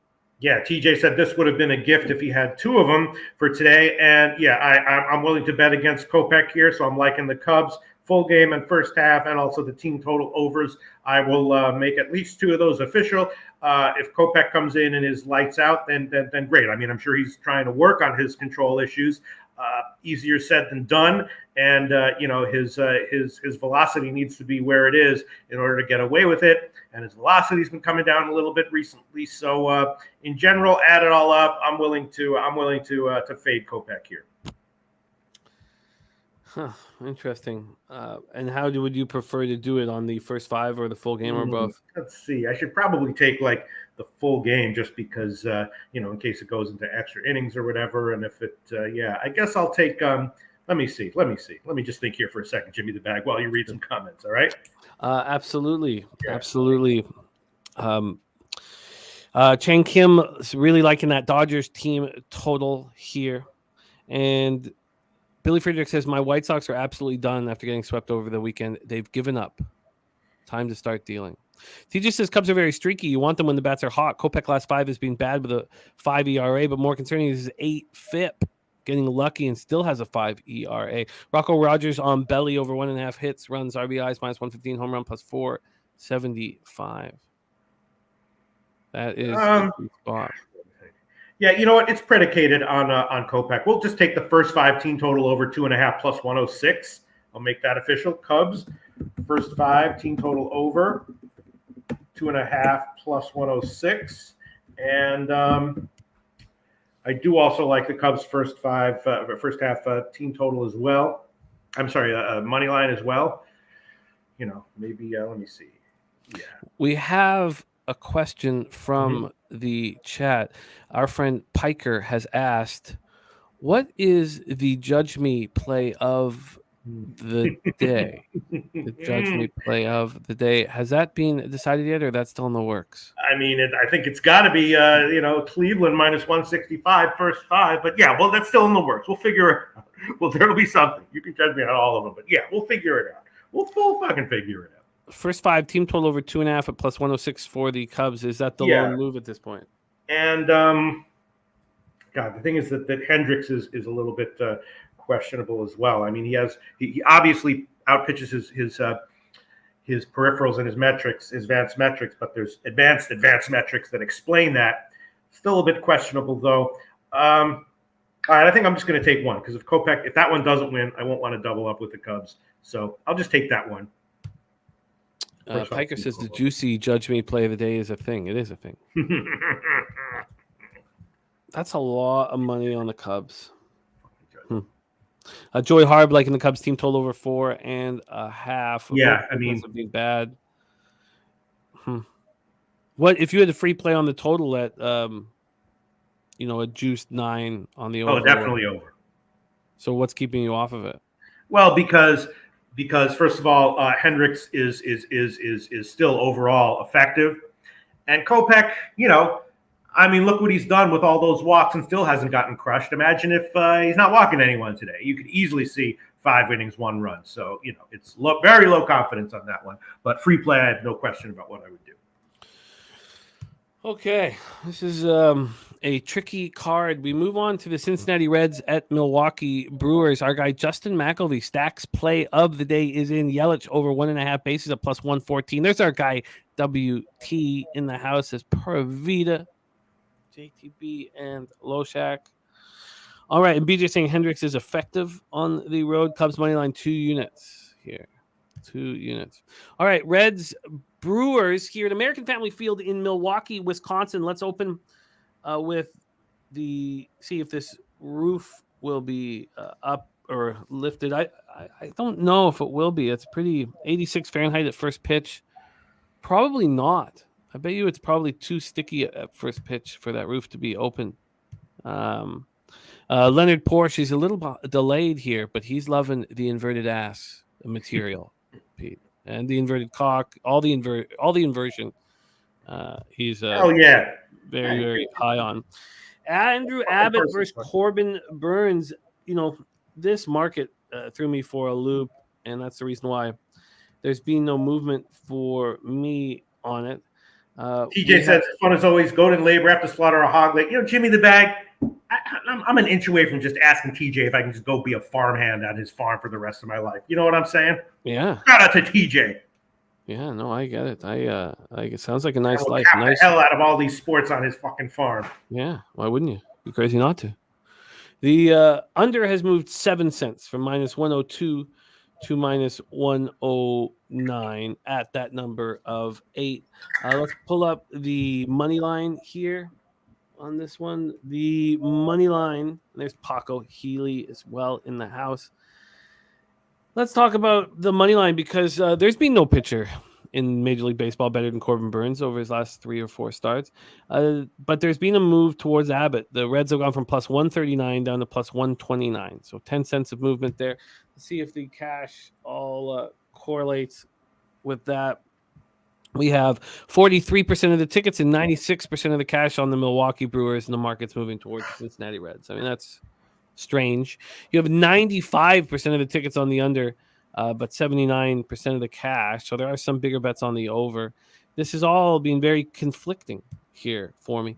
Andrew Abbott coming off his excellent start at home versus the Giants. Nice bounce back start for him. 8 innings, no earned runs, 6 Ks, 2 walks. He's 2.10 ERA, 0.92 whip on the year. On the road this year, 22 innings, but been very good. 2.86 ERA, 238 opponent's batting average, allowed 2 jacks over those 22 innings. Corbin Burns has been nothing short of spectacular of late. He hasn't been great at home this year. 4.13 ERA, 8 home runs allowed over 52 and a third, but he is hot right now. But the Reds are hitting righties, 247, 56 OPS since July 1st. The Brewers are hitting lefties very hard, 278, 833, and both bullpens have been very good. Take it away here, Pistol, Pete Loshak, Cincinnati Reds, Milwaukee Brewers. Yeah, this one I'm definitely going to have to pass on. I've been, in general, good about betting into Abbott's awesomeness so far in the majors. There might be something weird about Milwaukee and about pitching at Milwaukee. Of course, the one horrible start he had was at Milwaukee this year. What to expect here? I suspect he'll be okay, but I'm not going to bet on him, especially going up against Burns. No way I'm going to take Burns as a favorite going up against Abbott. Just going to be a pass for me. And what are your thoughts on this total? Joe Yurkovich saying that first 5 under looks pretty good too. Definitely lean under for sure. Yeah, it was the amount of cash that was on the under and the market not moving did kind of throw me for a loop. Joe Yurkovich says 4th time versus Brewers for Abbott. Wow. Okay. Well, I would just like to take a look at the market move on the first 5 quickly, and then we can move on to the next spot on the board. This first 5 market, 4.5. So my bookie has moved it to 4. Pinnacle has not. Pinnacle, all the other books are still hanging that minus 120. So 14 cents of movement to that under. But there'd been almost no movement until this last. There was a big move at 10.24. 9 cents to the under 4.5. First 5 under 4.5. That's probably because someone who's releasing plays at that time released the under, and all the people who follow him tailed. Yeah. And I know who that is. I was close to moving on that spot. Very close. Joe Yurkovich liking it as well. Okay, let's move on. 8:10 p.m. Eastern. Texas Rangers 59-42, 25-22 on the road at the Houston Astros 57-44, 26-22 at home at Minute Maid Park in Houston, Texas. I think it might be Cody Bradford pitching, but we don't know exactly who is pitching. Let's bring on Jose Bouquet, who wanted to talk about this game. Bradford versus JP France. Who do you I think it is. Yeah, I think it is Bradford. Yeah, that was my expectation. So I've capped it for Bradford. And let's see, do we have Bradford listed at the books? That's why We I do. think Bradford. Yeah. Yeah, we do. The books are listing Bradford. Okay, good. Cody Bradford versus JP France. Cody Bradford doesn't feel like he's stretched out. I'd be surprised if this is not just a bullpen day for Texas. Now their bullpen's been very bad, 6.62 ERA, but we've seen bad bullpens look good on bullpen days. Just ask the Colorado Rockies last night. Going up against JP France, who's another pitcher, young pitcher who's had interesting splits. He's not been good at home this year. Just 29 in the third inning sample size, but 4.91 ERA. He's allowed 7 home runs at home in 29 in the third. Nasty Nate says the Astros smash here. And they're hitting lefties hard, 279, 800 OPS. Let's take a look at the line history here. I've got the first 5 total up, but I'd like to start with the money line. So let's start there here for this Astros Rangers spot. JP France and Houston opening up at minus 125. They're now minus 127. So this just came out at 11:43 in the morning. So this has only been out for 40 minutes. But there had been 4 cents of movement. Now there's 2 cents of movement here. Let's go over to full game. I got the first 5 up. So let's go over to the full game movement again. Just 45 minutes this has been out at Pinnacle, and they're hanging a 5. They opened it at 5 juice to the over. It's now 5 juice to the under. I don't think the cash flow will give us much information as this line just came out, but let's see if I can find something. And nothing. They're giving us no information as the line just came out. Here we go, Pete. Astros hitting 279 with 800 OPS first lefty since July 1st, and the Rangers smashing righties 288, 849. Londo says he likes the over, sees a lot of runs. Mally Mal says France gives up runs. DC Cappers on Texas plus 115. Take it away, Pistol Pete, Rangers, Astros. Yeah, well, I actually didn't look at this one because of no lines and everything before, but yeah, I would say it's more likely than not that France has a subpar start here. But I have nothing else on it, and pass me. Didn't even see the line or anything. So no opinion really. No opinion here for Pistol Pete here. France's issues at home seem real. So I don't know what to expect. And these bullpen days seem to bring the best out of a bullpen staff that's been getting touched. So I can understand your hesitation. Let's move on to 9:40 p.m. Eastern, and we arrive at the spreadsheet. I have to tell my part of the. Oh shit! Sorry, my bad. Sorry. Your plan on Rangers Astros, my man. Sorry, buddy. It's all right. No worries. No, I see you're eager to get to the next game. I get it. I'm going to be on the Astros here. I said yesterday on my program, coming into this series, it's a gigantic series for the Astros. The Astros are going to sweep the Rangers here and become even in the division after it. Cody Bradford has gone 1 inning his last couple appearances, but has gone 5 once already this inning or this series or season, I should say, as well. It was 5 against the Washington Nationals, 2 of all people. So I expect the Astros to win this game, whether it be high scoring, low scoring, whatever it is. I'll take the Astros. Right now at our friends at Bet Online, I believe it's at minus 125. For the Astros. I'm not sure, but I would love to take them currently. Yeah, I get it. Your expectation of the Rangers to fall off, I was surprised what the Rangers did right out of the All-Star break, but it looks like they might be crashing back to earth. Rangers, Astros, Joey Harb says, where's Dab? Would this be a first 5 over for Dabracadabra? Jose? Probably. He bets the first 5 over in every Rangers game, basically. So, Billy, I'll be honest. This is just one of those spots where I've just been betting the team that I think wins the division. The same thing with the Milwaukee Brewers Red Series.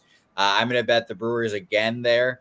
4th time for a rookie versus fourth time for a Cy Young Award winner. I'll take my chances there too. Billy Friedrich says he sees minus 141 for the Astros and says cue the Kool-Aid commercial. Sure. Oh, yeah. Uh-oh. Huh? Huh? There we go. Shout out to Bet Online. Our friends at Bet Online have it at minus 130 right now. I'll be taking that. Minus 130 for Jose. WT says that Terramina Leche Girls play of the day is Japan minus 2.5 versus Las Ticas in World Cup action. Who's could you explain that one to me, Jim? I don't know what a fucking Terramina Leche girl is. Probably out of your tax Go for bracket. it, Jim. I'm not going to. There's no way Probably out of your I'm tax going bracket, Jose. But you know how Pete has challenged you to eat his ass? Sure. You could do that to the Terramina girls as well. I could challenge them? Yeah. Okay, fair enough. Would it cost a high price? It depends who you choose. Or whom you choose. Whomst.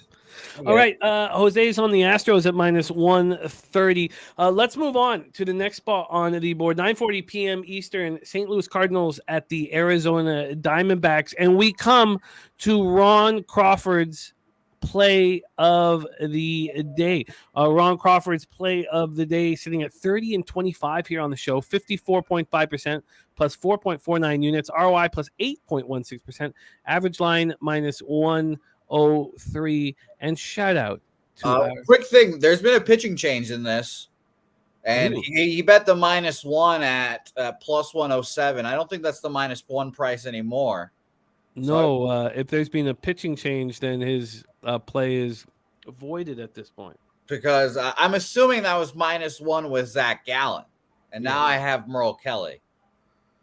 Yes. Very, very interesting. Thank you for bringing that to our attention. So I'm going to erase the spreadsheet play of the day here, and we'll see if he adds another one. Wow. So stay here for the Merle Kelly breakdown, Jose, because I don't have one set up here. I've got Steven Matz, who really force-fed a lot of people in his last start, man. You have a way with words, Jim. I don't know if anyone's ever told you that. Thank you. But it really hurt watching Stroman pitch so poorly. The market was telling us that Matz would have a good start, and he did. And he's had a few now in a row. And the Diamondbacks can get to lefties, and both bullpens have been atrocious. And now we moved from Zach Gallen to Merle Kelly. So talk to us about Merle Kelly and what he's done of late, Jose. All right. It's an excellent question, Jim. And I can tell you, it's been a minute since he's pitched. He doesn't even have any rehabs as well. His last appearance was last month on the 24th, and he's now being reinstated from the IL with a calf. So he says he hasn't had any rehab starts either, so it's probably just been bullpen work for him. It kind of worked out for Wainwright yesterday. He pitched pretty decently for his standards yesterday. We cashed that ticket. So minor league rehabs are just not a thing for these older pitchers, it seems. And Kelly didn't take one. It's not an arm injury like our guy Loshak likes to do and bet on if it's not an arm injury, then maybe you can back them coming off the IL. So this might be a cheap price for Merle Kelly, but the Cardinals are just hitting really well right now, and it's very concerning. So it's been exactly almost a month since he last showed up in the majors, and he has not faced. Actually, he did face the Cardinals this year once. 6 innings, 5 hits, 1 earned run, 3 Ks, no walks there. Very interesting, Pete. What are your thoughts on this spot? Yeah, it's definitely not a lock or a sure thing, but I'm going to take Arizona even with Kelly, and I'll take them. It should be volatility here, so I'll take them -1 at plus 121. Arizona -1 at plus 121. You can make that an official play for me, Jimmy the Bag. Matz is interesting. His success is for real, I think, but I'm not willing to bet that it's reliable game in and game out yet. And Kelly, I think, will be okay. I'm not concerned that he hasn't had any rehab starts. He's definitely chopped the ball around a bit, I'm sure. And I'll take Arizona -1 plus 121. Official play. Arizona -1 at +121. Jose, thank you for letting us know that it's not Zach Gallen. And so we will see if our friend Ron Crawford will change or add to it. Paco Healy wondering if you like Arizona first 5. Me? Yeah. No. I want them full game. There you have it. There you have it. And Londo asking if you like the over. Me? Yeah. No. All right. Pete I think Matt's is okay. He's definitely not going to get crushed, I don't think. Let's move on. 3 games left on the board here. 9:40 p.m. Eastern. Pittsburgh Pirates 44-56, 21-30 on the road. San Diego Padres 48-53, 25-24 at home at Petco Park, San Diego, California. Rich Hill on the bump against Blake Snell. By the way, Joe Yurkovich is locked in Arizona at -120 as well. Let's get over to the weather first in San Diego. We have 71 Fahrenheit, 7.1 miles per hour left to right, very slightly out, down to 6. It's warm on the West Coast right now. See what Ballpark Pal expects of Petco. +1% home runs, -5 doubles and triples, -8% runs. It's the lowest on the field. Talk sports with JT, liking the Yurfie to get his day started here. Let's take a look at the line history and the cash flow for this one. We've had the Padres as a big favorite, opening up at Pinnacle at -259. They're now -262. So this came out at 3:14 in the morning. So, 3 cents of movement towards the Padres. From a total perspective, the first 5 is at 4.5 with no movement, real movement there. The full game. Let's get this over. Sorry, I got to refresh this. The full game on this one is 8.5, but we do see 8s on the board now. Bet Online is hanging in 8. Pinnacle still at 8.5, but my bookie hanging in 8. Will Hill hanging in 8. Interesting. Now, Pinnacle opened this up at 8, but they moved it to 8.5 at 9 this morning. So we've had legit move on the over here at Pinnacle. And then we have 3 cents of movement towards the Padres. Let's take a look at the cash flow here. 57% of the tickets and 93% of the cash on the Pittsburgh Pirates. Wow. And then 80% of the tickets on the under, but we don't have any cash flow. 80% of tickets in this moving towards the over. BJ says the Padres are horrible, want no parts in this game. Pittsburgh smokes them yesterday. He's good. Backwood. Ron Crawford is moving on to Arizona. So the new spreadsheet play of the day is here at -117 for Arizona. So Ron Crawford is in. Spreadsheet play of the day is still Arizona, but now just on the money line. Okay. Joe Yerger says, I hit the Pirates team total over yesterday. Might play it again.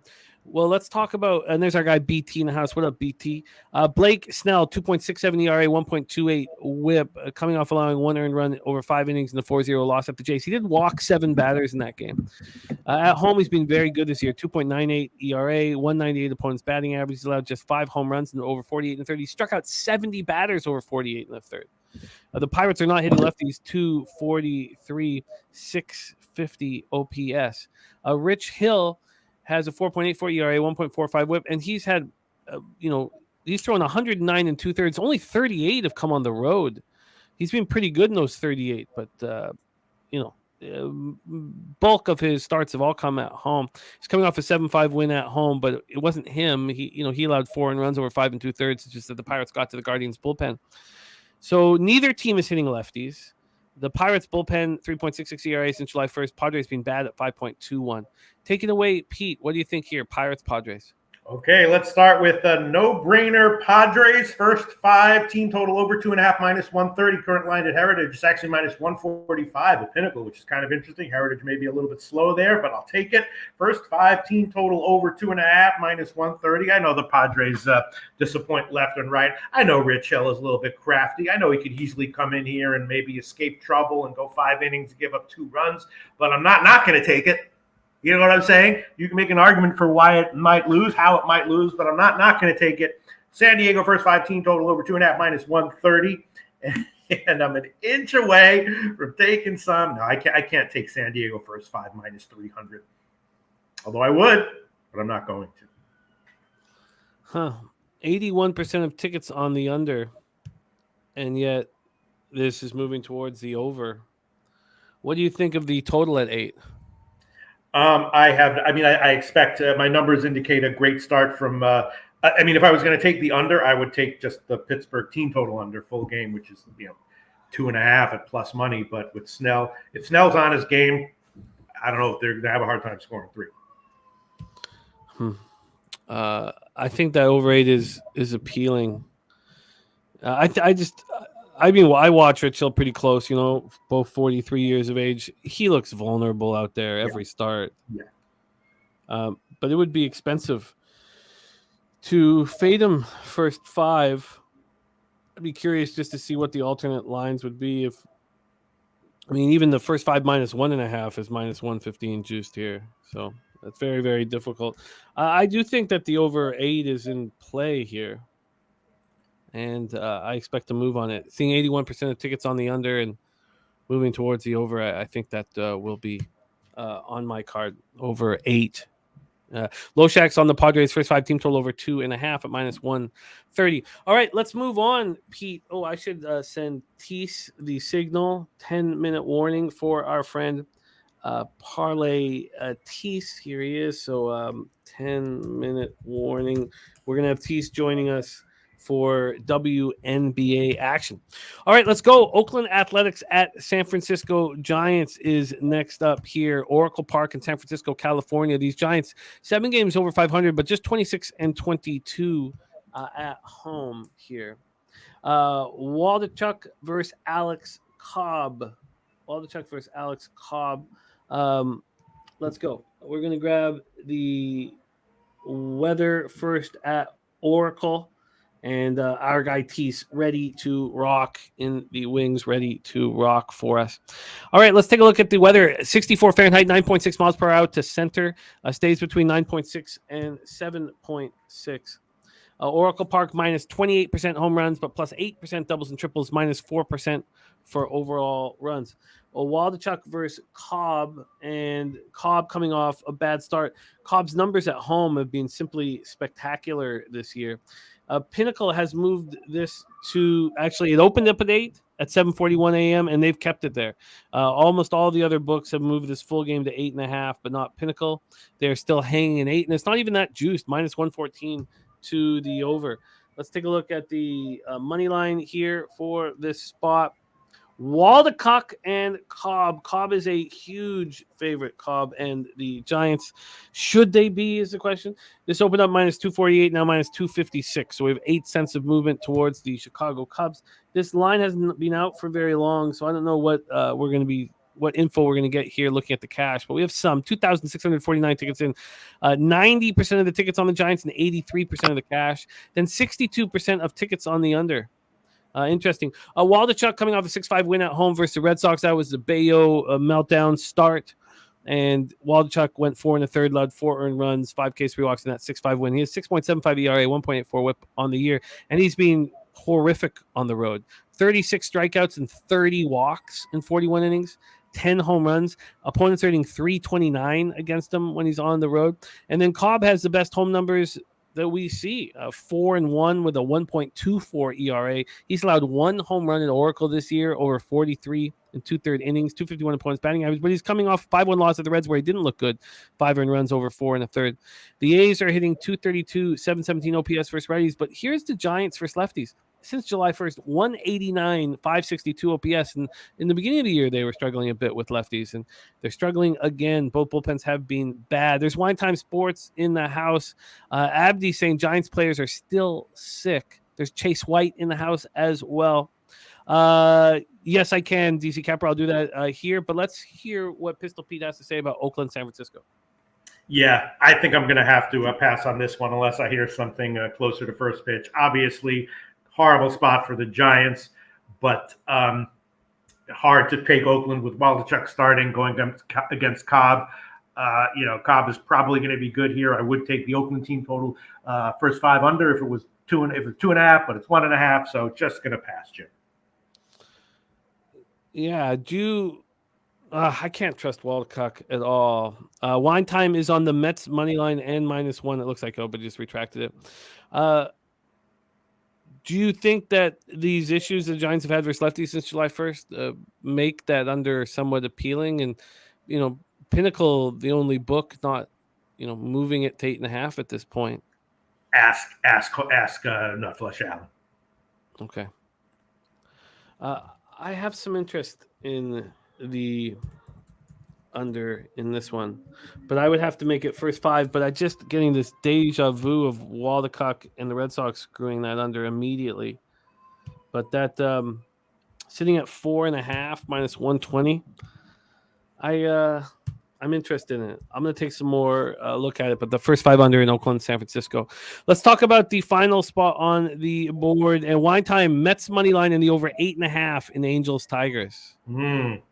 And Wine Time knows that Angels team inside and out. So over 8.5 in that. And that was our very first breakdown with Canning versus Eduardo Rodriguez here. So I'm going to copy and paste that. Thanks for sharing that with us. That's Parks. Paco, that's Razor Sharp Picks Parks full card. Very kind of him to share that with us. And of course, those of you who were with us on the live stream last night would have watched him cash $2,700 on the pick 5. $2,700 on that pick 5. Only cost him $48. Final spot on the board, and a very interesting one at that. I came very close to betting unders in this, and I had to stop here. Nasnate says, why is Carter always so sad? I don't call that sad. I call that angry. I call that angry. And I apologize for him crying, but angry. And it's always right around nap time. The man doesn't want to take a nap, and who can blame him, Chris. Actually, you know what, Jimmy the Bag? Sorry, I didn't mean to. I'll make another pick on that Padres game. I'm seeing this at Caesars. Race to 3 -170. I'll take that one. Padres race to 3 -170. We can add that one on, okay? Yeah, race to 3 -170. BJ says, look at the home and road splits for both of these pitchers. Says, I expect the Dodgers to smash Bassett early and often. Lean Dodgers haven't bet yet. Probably will, though. I don't expect the Dodgers to smash Bassett. Look, I get his splits on the road are bad.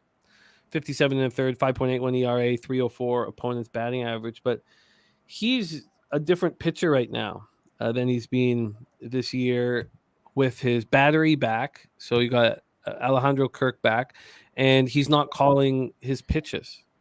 So I just see him as a different pitcher all around. We know what Urias can do at home, but just from Bassett's perspective. But if that's the case, and we know how bad Bassett's been on the road, let's go through his game log since Kirk started calling the pitches. So, at the White Sox, that was a quality start, 6 innings, 3 earned runs. At the Tigers, that was not a quality start. It only went 4 innings. He allowed 3 earned runs. Those are his last 2 road starts. So the change is legit for him, I believe. But yeah, he's been much better at home.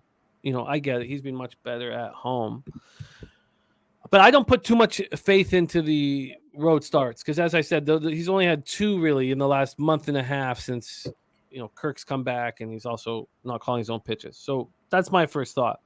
My second thought is that Urias is going to pitch well here.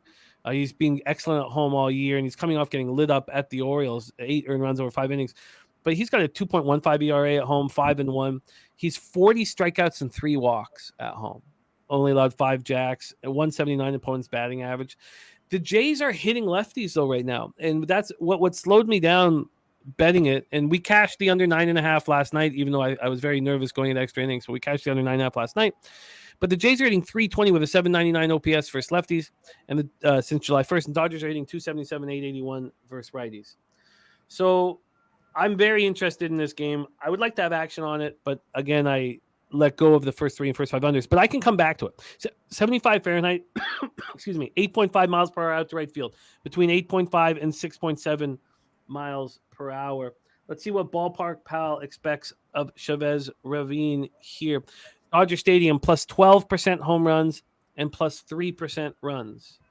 Let's take a look at what's going on with the line history here for this one. We'll start with the money line. Julio Urias and the LA Dodgers are sitting at minus 135 right now at Pinnacle. They opened at minus 147. That's a pretty legit move to the Toronto Blue Jays. Let's see what the total has done here. This total opened up at 9. So it opened up at 9, minus 110 to the over. It's now minus 113 to the under. So we have 11 cents of movement to the under. So we have a move to the under and a move to the Toronto Blue Jays. Let's take a look at the cash flow then for this, our final MLB game on the card before we welcome Teece for WNBA action. 55% of the tickets and 85% of the cash on the LA Dodgers, and the market clearly moving towards the Blue Jays. Then 73% of tickets and 88% of cash on the over, and the market clearly moving to the under. Very, very, very interesting market analysis. Let's hear what Pistol Pete thinks about this spot. Toronto Blue Jays, Los Angeles Dodgers at Dodger Stadium. Absolutely no clue what to expect from Urias, what to expect from Bassett. I think that Bassett is probably going to give up a few, so maybe Dodgers team total over, or first 5 team total over. You want to take a shot with that, but I'm not going to. Just going to be a pass for me. Maybe if you get a good price on a run in the first inning, yes, because Urias isn't that great first time through the order, and Bassett, who knows what's going to get, what we'll get from him. So maybe a run in the first inning, yes. If you can get a nice price, maybe. But other than that, pass. We have Pinnacle having moved a full run on the first 5, from 5.5 to 4.5 now. Now it's, at 4.5, it's minus 120 to the over and plus 105 to the under. But that's a big move. And, I was staring at the first 5, staring at it. And also I was staring at the first 3 under as well. The first 3 under now minus 105. Wow. So that was plus 115, Pete. Mm-hmm. So that's 20 cents it's moved at Bet365 since I was looking at it. Wow. You know what? I think that Bassett and Urias are more than capable of keeping this under 5 in the first 5. The best pieces of the Blue Jays bullpen are taxed right now, so I don't want full game here. And I think that the market is telling us that Bassett is capable of pitching well here. I'm going to be on the first 5 under 5 in this spot. Let me just take one last look at the cash flow on this total. 73% of the tickets, 88% of the cash on the over, and the market clearly moving towards the under. I'm going to take the first 5 under 5 in this one.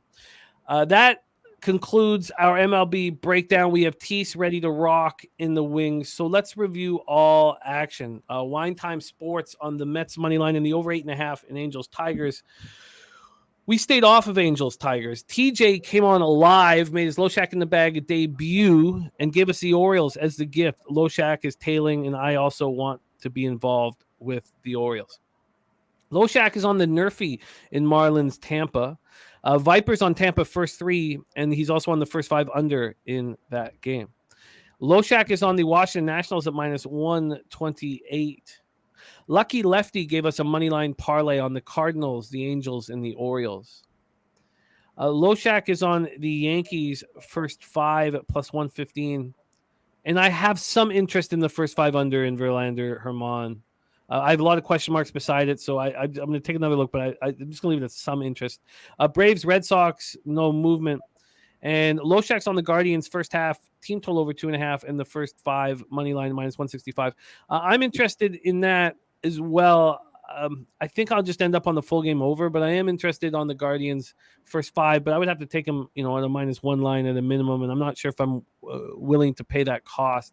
Loshak is on the Mariners first 3 at minus 105. He's on the Cubs first 5, team total over 2.5 at plus 106. I have some interest in the Cubs as well, first 5, but I'm going to take a little bit more time on that. Justin McElvey gave us Christian Yelich over 1.5 bases at plus 114. We stayed off of Reds Brewers. Jose is on the Astros minus 130. Ron Crawford spreadsheet play of the day is Arizona minus 117. For those of you joining late, we had a pitching change from Zach Gallen to Merrill Kelly. Loshak's on the Arizona Diamondbacks minus 1 at plus 121. I'm going to be on the over 8 in Pittsburgh Pirates, San Diego Padres. Loshak is on the Padres first 5 team total over 2.5 and Padres race to 3. I'm going to be on the first 5 under in Oakland, San Francisco, and the first 5 under 5 in Toronto, Los Angeles Dodgers. And that, my friends, is our MLB card. Mike M has delivered the ribeye play of the day at plus 135. The ribeye play of the day is Cody Bellinger in the Cubbies game. And that ribeye play of the day is such a successful look, and we're very thankful that he shares it with all of us on our show. All right, it is time. It is time. We've had a message here, from Mally Mal. He says says WNBA time, says he's been waiting patiently. Thank you for that. Thank you for that. By the way, Rod Zawacki, Cards, Tigers, and Astros for Rod Zawacki. I will copy and paste that as well. Thank you for sharing that, Rod. Without further ado, let's go to Philly, friends, and let's bring on our WNBA expert. You can catch him every day on Hooping Sports Talk, and he's making time for us. Loshak in the bag. We're very thankful that he does this. He's picked out 3 of the 5 games that he is moving on. We will discuss those 3 games, but he is willing to answer any questions that you have. Please welcome to the show our friend Teece. Hey, how are you, buddy? I love that hat there, Pete. Oh, hell yeah. It looks good on me too, baby. Look at that. Hell yeah. Teece. Great to see you, my man. Yeah, I want one too. Hey, I noticed a message back here, man. You're getting a little greedy there, Londo. Getting a little greedy, bro. What's up, fellas? How you guys doing today, man? Hey, I had a shit show the last time I was on here, so I'm giving out number winners today. Y'all mark my words on it. Let's get it. Let's get it, Teece. And we get started here with the Phoenix Mercury at 7 p.m. Eastern, 6-16, just 1-10 on the road. At the Atlanta Dream, now 12-10, 5-6 at home. We're at the Gateway Center in College Park, Georgia. The Mercury had a 2-game winning streak snapped by the Mystics there on Sunday. 84-69 loss on the road in Washington for the Mercury. They had won 3 of 4 going into it. And the Dream are coming off getting slapped in the mouth by the Connecticut Sun in a home-and-home, and they have a rest advantage in this one. Let's take a look at the line history here for you. And we're going to use BetOnline's line history for WNBA. They get to the market quicker, and I think it's the most helpful. So here at BetOnline, we have the Atlanta Dream opening up as 5.5-point favorites. They're now 7.5-point favorites. So we have a 2-point move towards the Atlanta Dream. And from a total side of things here, we have BetOnline opening this up at 166. It's now down to 163. So we have 3 points drop. So we have a move to the under and a move to the Dream. Pistol Pete, does this Phoenix Mercury Atlanta Dream spot hold any interest in your betting future? Sorry. I am listening, Jim. I just saw a tennis line move that went against me, which I'm not happy about. But that's all right. That's okay. Phoenix and Atlanta. Let me get my notes up here. Phoenix and Atlanta. Yeah, I mean, obviously under. I think that's the obvious play. Is that too obvious? I definitely don't trust my obviously opinions on WNBA. But if Teece says he likes the under, then I definitely like the under. Seems like the under would be the obvious play. Let's hear what Teece has to say. Take it away, Teece. Mercury Dream. Yeah, here's the problem with this game, and I was loving what the Mercury were doing coming out of the All-Star break. New coach, 2 wins, and then Diana Taurasi decides she wants to nurse an injury. So, that's a big piece of the lineup out. The Mercury can compete without Diana, but DT, you're not gonna with teams like Washington, Connecticut. They're not even going to hang around. And this Atlanta team's been on fire. So yeah, they took an L in Connecticut, last game. But I mean, the sun or the sun, So as far as this goes, I do like the under. I did take the under. I took it at I think 165.5 last night. And I also took. I'm just looking at my notes real quick. They're kind of blurry because you know me, man. I was up till 7:30, 8 o'clock watching World Cup soccer this morning. So, so I'm trying to see what the heck I got written down here.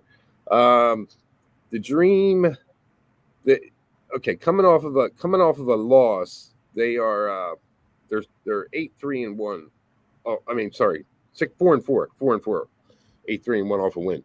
4-4 off of a loss, but at home this season, they're rocking 5-4-1 against the spread, where against a Mercury team who's 2-8 against the spread.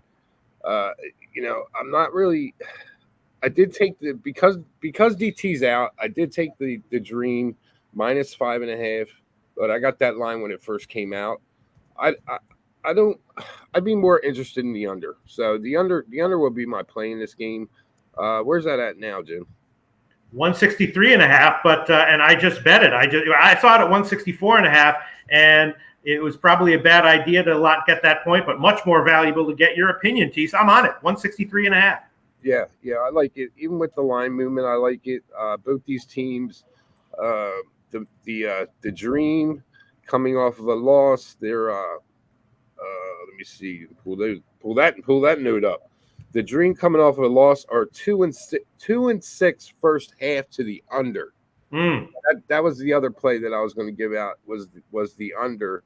The Mystics are 7-8 first half, obviously to the under. So I think that first half is a good look as well. I'll be on that. I couldn't take that last night, but I'll take it today. 83.5. Yeah, most definitely. I'll take that. So yeah, I'm definitely on the.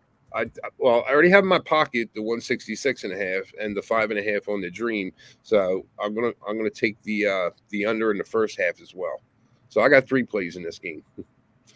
I mean, I can't go against those numbers.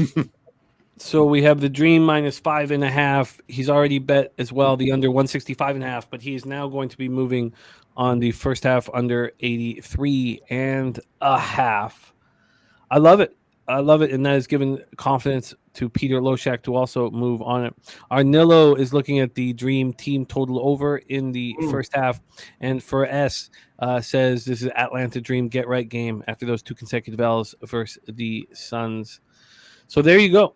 So maybe Mercury team total under at 78.5 as well. Yeah, I would look at that. I agree with the Atlanta team total over and Mally over here, man. I think that first quarter line's a great play there. I've given up first quarters just to let you know, man. I'm not going to take it, Mally, because you'll end up losing it. I'm a first quarter jinx, but I like the play. All right, Teece moving on 3 different spots. The next spot that Teece wanted to discuss here starts at 8 p.m. Eastern. It is the Connecticut Sun, 17-6, 9-3 on the road. We just talked about them defeating the Atlanta Dream in a home and home, going up against the Dallas Wings, 13-9, but 8-2 at home. A very good home record for Dallas. So we have Dallas on a very legit winning streak at this time. We have 5 straight wins. They've won 7 of their last 8. Their lone loss was at Vegas. Other than that, they've been rolling. And then they defeated Vegas in that home and home in the second leg of it. Coming off a 98-84 win on Saturday night at home over the Sparks. Howard went for 28 and 11. So that is the spot. Let's take a look at the line history here for this one. We have for the total, we have it opening up at 188, now at 166.5. And for the spread, BetOnline opened this up, Dallas minus 1.5, and Dallas is now 3-point favorites. Pistol Pete Loshak, did you have any interest in Connecticut Sun Dallas Wings? No, and I was, to be honest, quite surprised here that this was one of the games that that Teece wanted to talk about. because obviously both teams have been great ATS, unless he likes the over, because I think both teams are good offensively. I don't know who's going to cash, but both are going to get their points. So I would have, but then again, when you have two teams like, going up against each other like this, expecting unexpected, sometimes they'll clamp down. But I was surprised to hear that he liked this one. And then when I heard that he liked it, then I'm like, okay, a game like this where he has an opinion on, I'll probably tail it. My guess is over. Let's hear Teece. Take it away. Well, Pete, sorry, bro. That is not where I'm at. Oh, there's no sorries. There's no sorries. I was surprised you picked this game at all. So I was like, wow, now I want to hear what he has to say. Yeah, the numbers on this game, like they're really looking at the under in this game. Okay, yeah. Okay, let's hear it. Yeah, in fact, I got a worse number yesterday at 167. I think it's 168 now, 168 and a half. But yeah, if you look at both these teams coming off of through the season here, and let me turn back to the full game here. If you look at both these teams, the Wings, they are at home. They're 3-6 to the under. Believe that? 3-6 to the under. I mean, you think Dream? They've been putting up points. Yeah, but 3-6 to the under for the season, and as a favorite, they're 6-8 to the under, and the Sun, on the other hand, on the road, they're 5-6 to the under. So the numbers are, we're looking at 45% of these two teams playing in the road and on the home. They're both in the 40 percentile as far as going over. So. Yeah, I think the only way to look at this game is under. Now, if we look at the first half, it's the same way. It's all the same way. We're looking at 40% in the 40% as far as the under goes. So that right there tells me I'm going to take the full game. I don't like taking first half unders, but I'm going to take the full game under in this one. I think that one hits. But I also like the Wings first half, though. I think the Wings first half, they're 6-3 at home, and since Tiara McCown's come back, they're a different team. I don't know what went on down there. She left after like the second or third game, and the wheels fell off the bus. But then she came back, and they started to really pick it up. And I like what they're doing down there. The preseason, they were one of my favorites. And then that happened, and I ended up losing big money when she went off the team. So it's time for Dallas to make it back for me. I'm taking them first half, and I'm taking the under full game. We can get you a 167 on the full game under, and the Wings first half correlates with Rod Zawacki's 10-star play of the day, also on the Wings. To give you the Wings I was just going to say, I was certainly not saying that I thought the over was a good play. I was like, he picked this game. What could he possibly like here? Yeah, I might tell you on Dallas. That sounds like it makes a lot of sense, Teece. Yeah. -1 at -105 available at Bovada. Yeah, I like that play. And another play to look at this game. And I didn't like giving these out because not many people can take them. But if you have FanDuel and you can get props on this game, get Alyssa Thomas assists. They're usually hanging around 6.5. Well, they moved it up to 7.5, and sorry about that. And she's been really she's been crushing that, man. Like I think she might not have hit it maybe once this whole season. So Alyssa Thomas assists is just a number that you can't disregard. There you have it. Teece has moved on 2 spots in the Connecticut Sun Dallas Wings game. Full game under 167 in the Wings first half, -1 at -105. The final spot on the board for our man Teece. Indiana Fever 6-16, 5-9 on the road at the Los Angeles Sparks, 7-15, 5-6 at home at Crypto.com Arena. The Fever got a rare win there on the road at Washington about 6 days ago, so last Wednesday. And then follow that up with yet another loss to the Liberty, 101-83 in New York. They played New York tough at home 3 games back, losing in overtime, but got beaten up badly. 2 road games. Now this is their 3rd straight road game.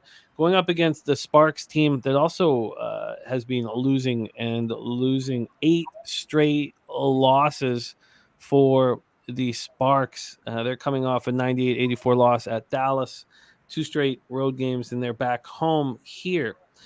So that is the situation. Let's take a look at the line history here for Fever Sparks. I got the first half up, so let me just move over to full game. Full game here, we have BetOnline opening up the Sparks -2.5, now 4.5, and it's juiced to the 4.5. From a total perspective, this opened up at 165.5, and BetOnline now has dropped it a half point to 165. But we see Bookmaker at 164 and other books lower. But they BetOnline at 165 right now, dropping a half point from the total. Pistol Pete Loshak, did you have any interest in Fever Sparks? No, I mean, LA's been awful ATS, and the Fever has been okay as a dog. So I was thinking, if anything, he'd like the Fever. But from what I'm seeing, the line move has been in favor of the Sparks. So I'm interested to hear what he has to say. Take it away, Teece. Fever Sparks at crypto. Yeah, there's a reason for that. This is another team that I loved going into the season, but they just got bit up by the injury bug, and they're still fighting with it. Tiny Aguamike, she's going to be out.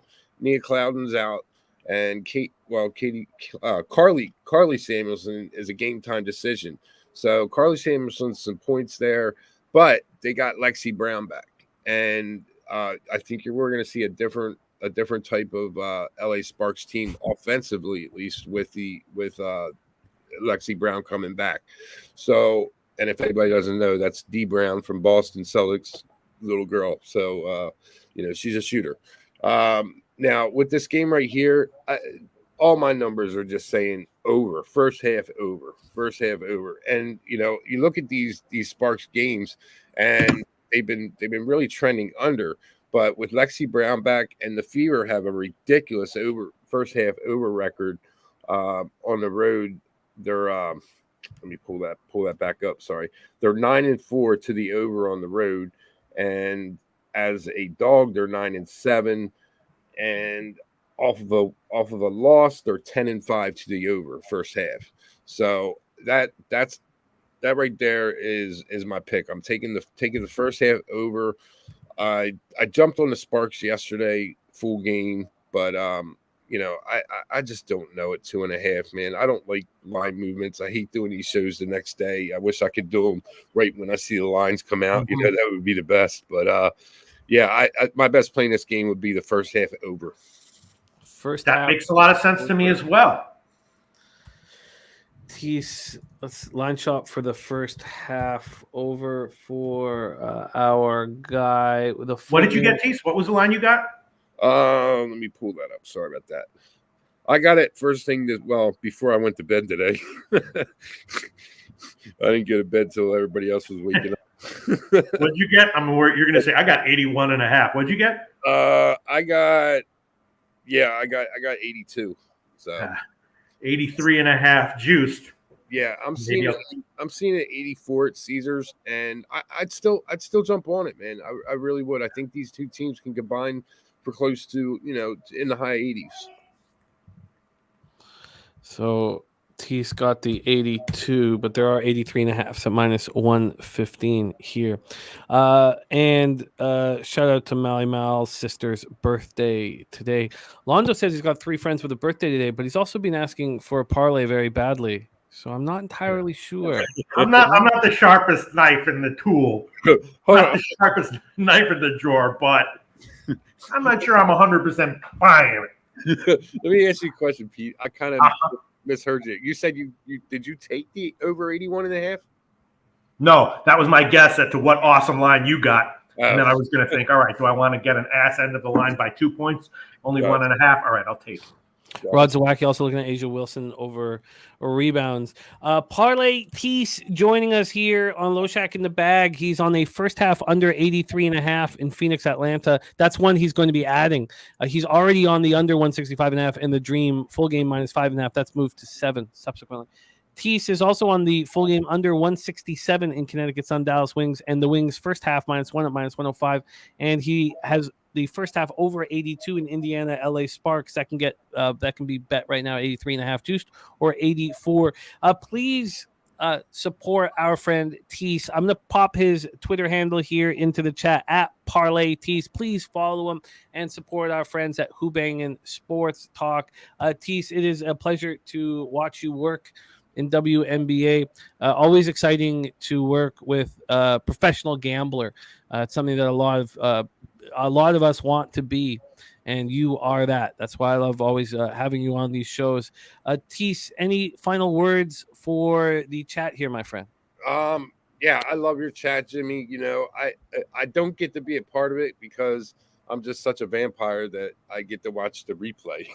So, you know, but I love it. Everybody's got some really good insight. You've always had people in the chat ever since, you know, I started watching you back in 2017 that you know, that know their stuff. So, you know, I take my hat off to the chat, and I take my hat off to you and Pete, and thank you for having me on. And if anybody else wants to check out the other 3 games that we have on the board tonight, I'll be on Who Bangin' Sports at 3:45 p.m. Eastern time. Catch it. We got next, and let's make some money tonight. Appreciate you guys having me on. Thank you. Oh, I love it. There he is, a Teece in the house. That was a nice performance. And that concludes our show for today. Let's review. And Lucky Lefty, our guy Lucky Lefty, says, best fucking sports chat show ever. It is the chat that makes our show special. We know that, man. We know that.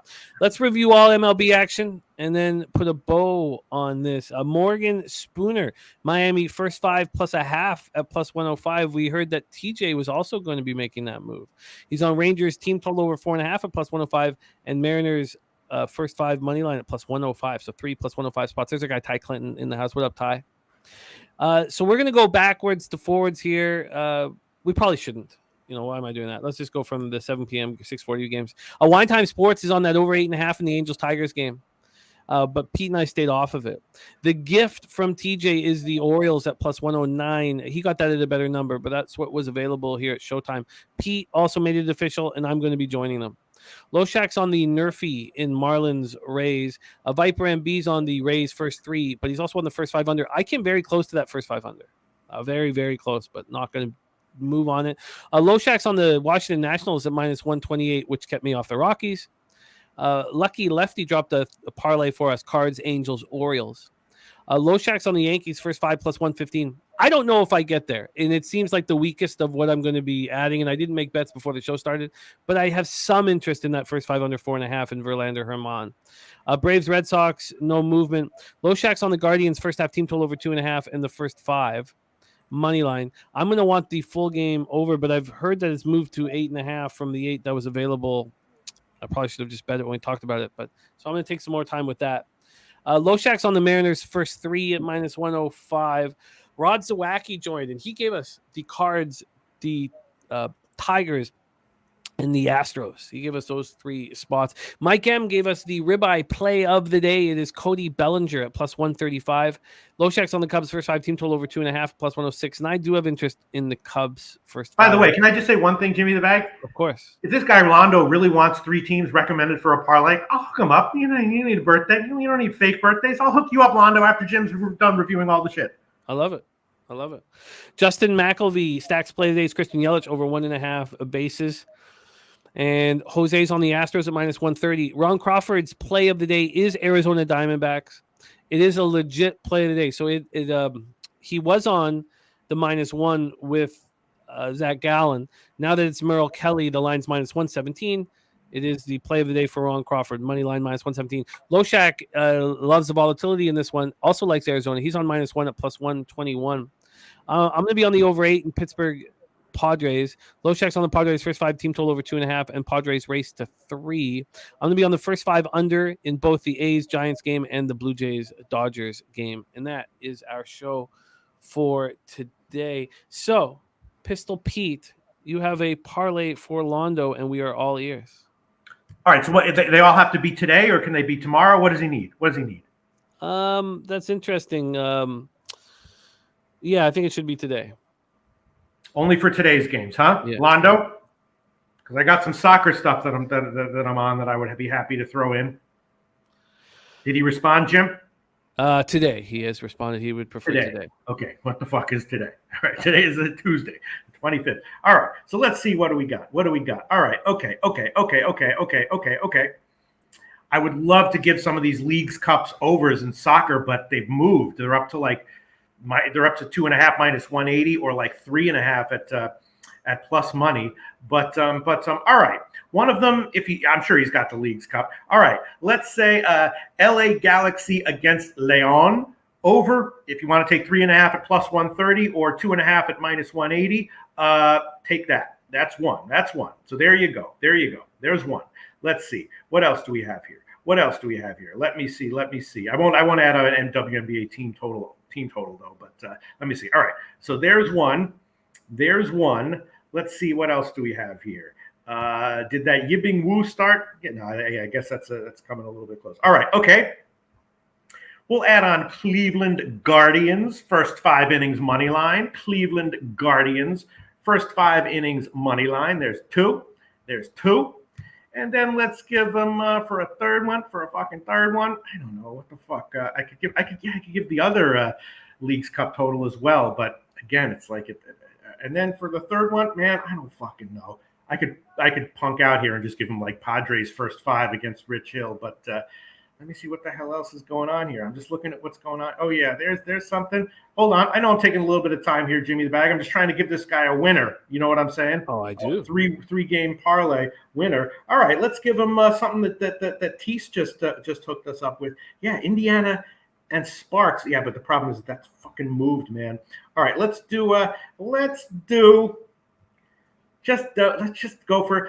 add on the under in that Mercury Dream game. How about that? Under in Mercury Dream.